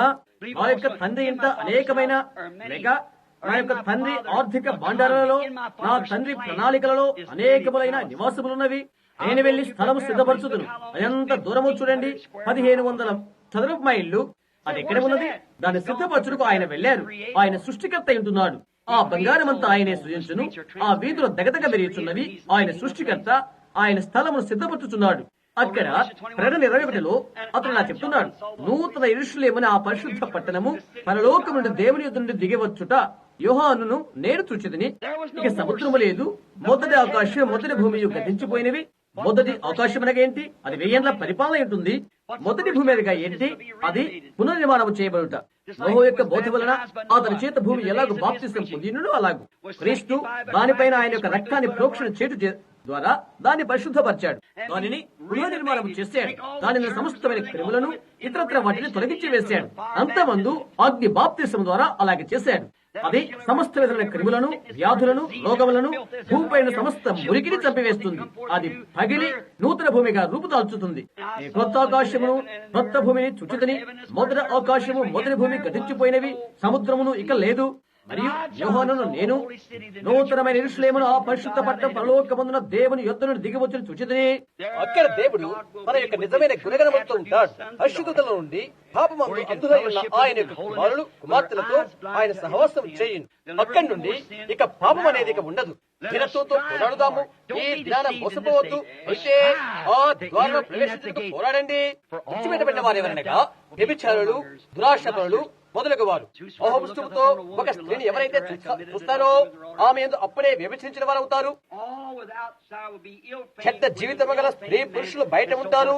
ఎవరైతే విమోచించబడిందారో గొర్రెపిల్ల యొక్క జీవగంధమందు ఉంటారో వారే ఆ ద్వారంలో ప్రవేశిస్తారు. కాబట్టి స్నేహితులారా, పోరాడండి. ఈ ఆఖరి దినాన మోసపోకండి. చాలా గొప్ప సమయం. ప్రతి ఒక్కరూ డబ్బు కలిగి ఉంటారు. ప్రతి ఒక్కరూ ఇది అది చేస్తారు. ప్రతి ఒక్కరూ అది చేస్తారు. ప్రతి చోట డబ్బు పొంది పడుతుంది. పెద్ద పెద్ద కార్లు మొదలగునే ఉంటవి. అలాంటి వారు ఏ ఒక్కరు ఆ పట్టణంలో ఉండరు. ఒక కారు గాని ఒక విమానము కానీ ఎక్కడ ఉండదు. లేదు, మరో నాగరికతలో అందరూ ఏకమై ఉంటారు. ఇది నాగరికత కలిగి ఉంటారు. విజ్ఞాన శాస్త్రము జ్ఞానాలతో కాదు, ఇదే అమాయకత్వంతోనూ జీవం గల దేవుని యొక్క విశ్వాసముతోనూ వారు ఉంటారు. అందులోకి ప్రవేశించడానికి కొరకై పోరాడుదాము. ఒకనొక దినాన పట్టణంలో ప్రవేశించాలనే నా యొక్క సంపూర్ణమైన నిర్ణయము.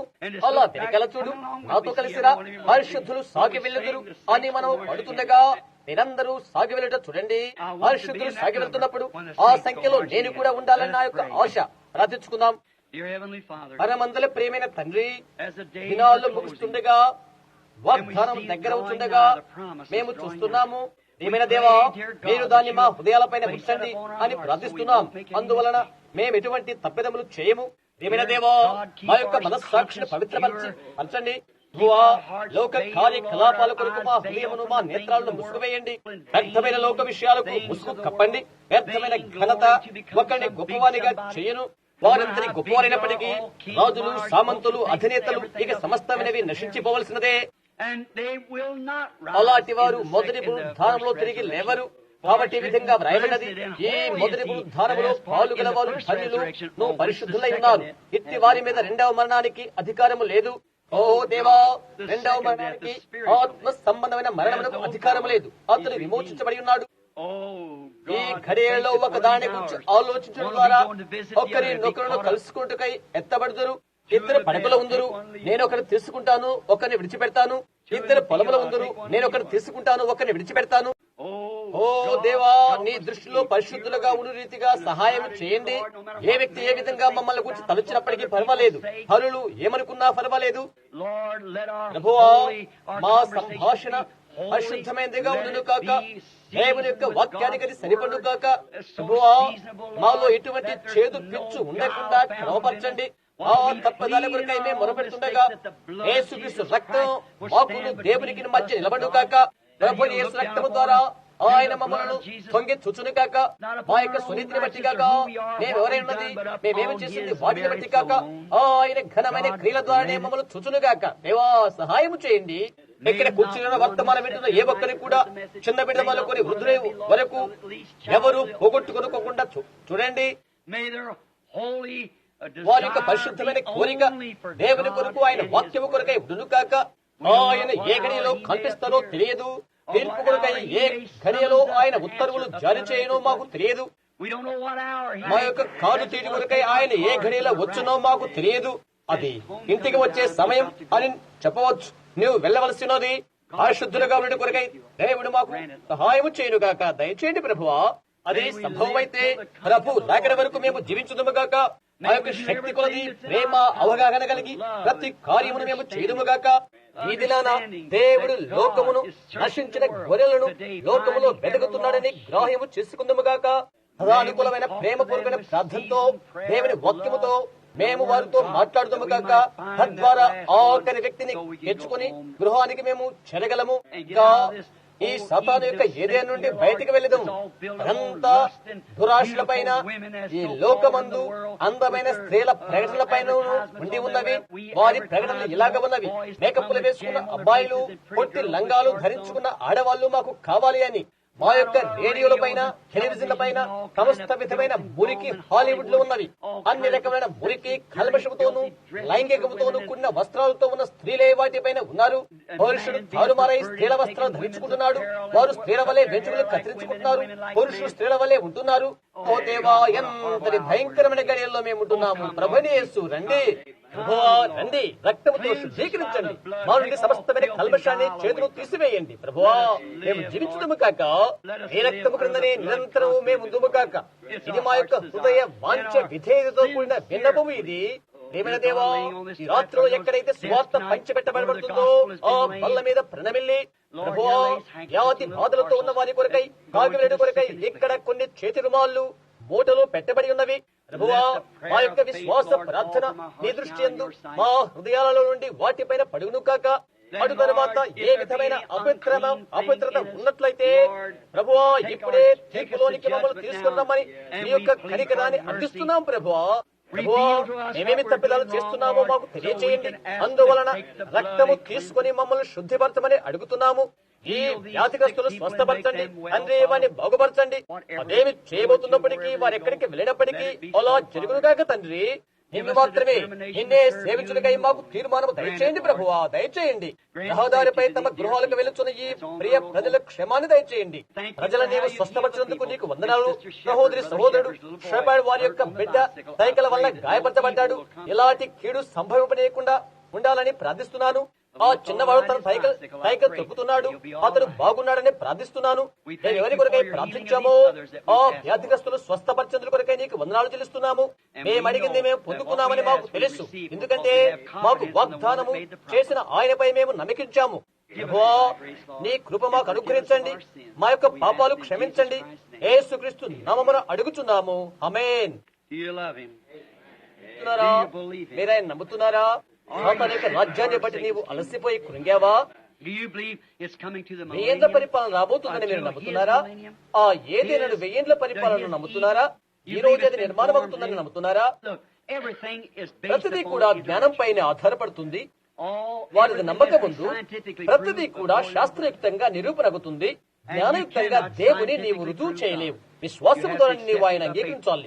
దేవునికి వచ్చేవాడు ఆయన ఉన్నాడని, తను వెతుకు వారికి ఫలము దయచేవాడని నమ్మవలనే కదా. నేనేమీ తెలుసుకోవలసిన లేదు. అయితే యేసుక్రీస్తు రక్తము నన్ను పాపము నుండి శుద్ధీకరించినది. యేసుక్రీస్తు తప్ప నాకు మరొకటి తెలియదు. గతములో పౌలు చెప్పినట్లుగా నేను చెప్తున్నాను, ఈ రాత్రి తెలుగులో వేయబడిన యేసు క్రీస్తును తప్ప మీ మధ్య నేనెవరిని ఎరుగను. నేను ఎరిగింది అదే మీకు చెప్తున్నాను. ఈ బైబిల్ ను నా హృదయపూర్తిగా నేను నమ్ముతున్నాను. కలుషితము కాని దేవుని వాక్యమును పరిపూర్ణమైనదిగా నేను నమ్ముతున్నాను. దీని ద్వారా నేను జీవిస్తున్నాను. దీని ద్వారా నేను నిలబడుతున్నాను. నాకు 10,000 కొద్ది ప్రాణాలు ఉన్నప్పటికీ అందులో ప్రతి చిన్న కొన ఈ వాక్యము కొరకు ఇస్తాను. ఎందుకంటే అది యేసుక్రీస్తు యొక్క వాక్యము. దాని వారెంతవరకు నిరూపణ చేయకుండా ఉండాలనుకున్నప్పటికీ అది నాకు అనవసరం. జ్ఞానశాస్త్రం అది నమ్మతగినది కాదని చెప్పినప్పటికీ నాకైతే లోకమందు ఒక్కటి, నేను ఈ వాక్యాన్ని నమ్ముతాను. ఆయన నావాడు, నేను ఆయన్ని ప్రేమిస్తున్నాను. మరి మీరు నీ హృదయంలో పాపం ఉన్నట్లయితే, నీ హృదయంలో తప్పిదం ఉన్నట్లయితే, ఏదైనా ఉన్నట్లయితే ఇప్పుడే ప్రార్థించు. క్షమించమని దేవుని అడుగు. నేను నీ కొరకు ప్రార్థిస్తాను, నీవు నా కొరకు ప్రార్థించు. దేవుడు నేను దీవించును గాక. అదే నా ప్రార్థన.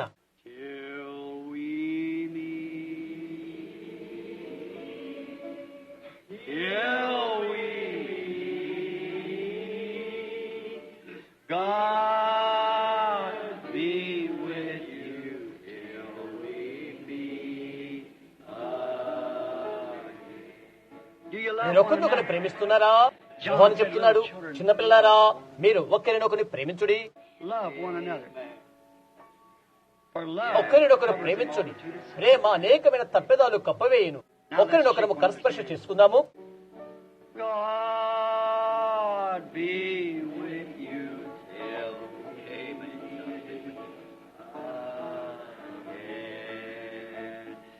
till we meet, till we ఒకరి ఎల్ల ఒకరు దయగలిగి ఉండండి, భక్తి వారి ఎల్ల దయగలిగి ఉండండి. నీ పొరుగు వాడిని మంచిగా చూడు, యేసు వచ్చే వరకు మచ్చలేని వానిగా నిన్ను నీవు కాపాడుకో. till we meet, till we meet. God be with you till we meet again. You love him? మీరు ఆయన ప్రేమిస్తున్నారా? అది నా ప్రార్థన. మీరు నా కొరకై ప్రార్థించండి, నేను మీ కొరకై ప్రార్థిస్తాను. నేను ఇప్పుడు తిరిగి ట్యూషన్కి వెళ్ళాలి. దేవుడు మిమ్మల్ని అందరినీ ప్రేమించాలని నేను దేవునికి ప్రార్థిస్తున్నాను. అక్కడి నుండి నేను కెనడాకి వెళ్తున్నాను, తిరిగి కొలరాడుకు తిరిగి వస్తాను. చూశారా, సోదరు టోనీ అక్కడ ఉన్నాడు. గొప్ప కార్యం జరిగినది. రోమునందరి వాటికన్ పట్టణంలో ఉండే నేను వచ్చి రోములో ఉద్యమ సభలు ఏర్పాటు చేయాలని వారు నన్ను పిలుస్తున్నారు. అతను ఇప్పుడే తిరిగి వచ్చాడు. ప్రజలంతా ఏక మనసులై ఉన్నారు. అక్కడ పెద్ద నాటకశాల ఉన్నది. వేల కొలది కూర్చొని స్థలం. ఉద్యోగం కొరకై నేను అచ్చడికి రావాలని వారు నన్ను కోరుతున్నారు. ప్రభు యొక్క పరిచర్యలో ప్రభు మహిమను వారు చూడాలని ఆశిస్తున్నారు. నేను దాని కొరకై ప్రార్థించవలసి ఉన్నది. ప్రభు ఏమి చెప్తాడో నేను చూడాలి. నా విమోచకుడు, మనమందరం కలిసి ప్రార్థిద్దాం. We're watching for the coming of our blessed Savior. Lo and behold, the fig leaves now becoming green. The gospel of His kingdom has gone to every nation, and we're near the end, can be seen. Is that right? Then gladly away we'll herald the message of His blessed appearing. Soon He's coming in glory to tell to one and all. Then awake, ye saints of the Lord, while slumber when the end is nearing. Let's get ready for that final call. ఆమె తిరిగి పశ్చిమ దిశగా మలుతుంది. ఈ దినాలలో వెనుకకు నడిపించుకుంటూ వెళ్తుంది. ఆమె తప్పక అలా చేస్తుంది. అది వాస్తవం. Take the name of Jesus with you, child of sorrow and of woe. It will joy and comfort give you. Take it everywhere you go. Precious name.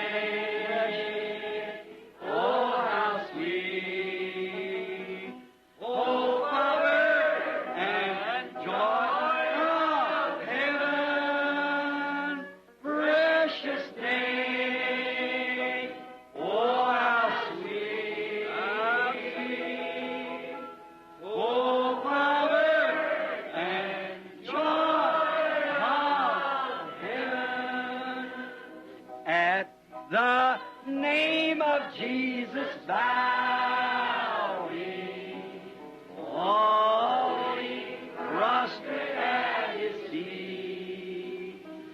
King of kings in heaven will crown Him. For when our journey is complete, precious name, oh how sweet.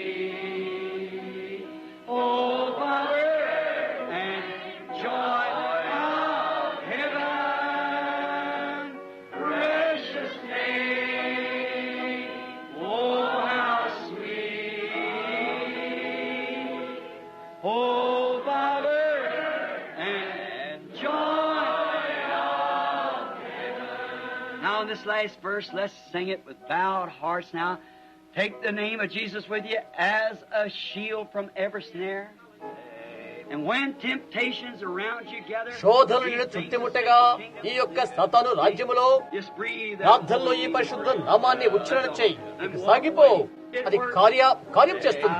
నేను అది పరిశోధించాను, నీవు నమ్మితే చాలు. కనుక అది కార్యం చేస్తుంది. ప్రార్థనలో ఆ పరిశుద్ధ నామాన్ని ఉచ్చారణ చేయి.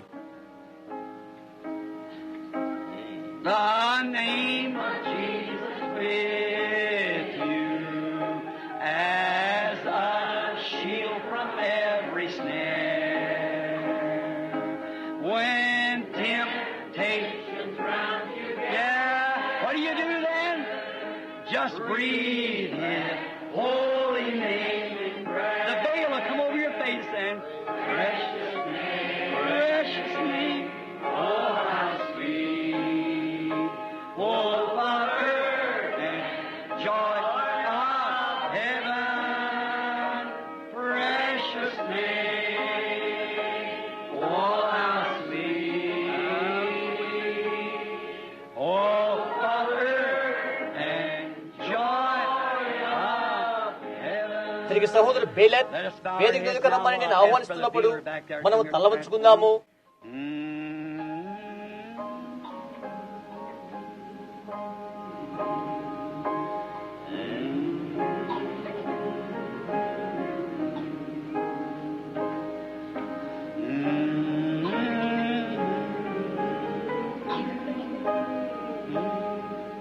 Just breathe His holy name in prayer. సోదర బేలెన్ ప్రార్థనతో మాకు వేడుకోలు చెప్పగలరా? Precious name. Hope of earth and joy of heaven. Precious name, precious name. Oh, how sweet. Hope of earth and joy of heaven.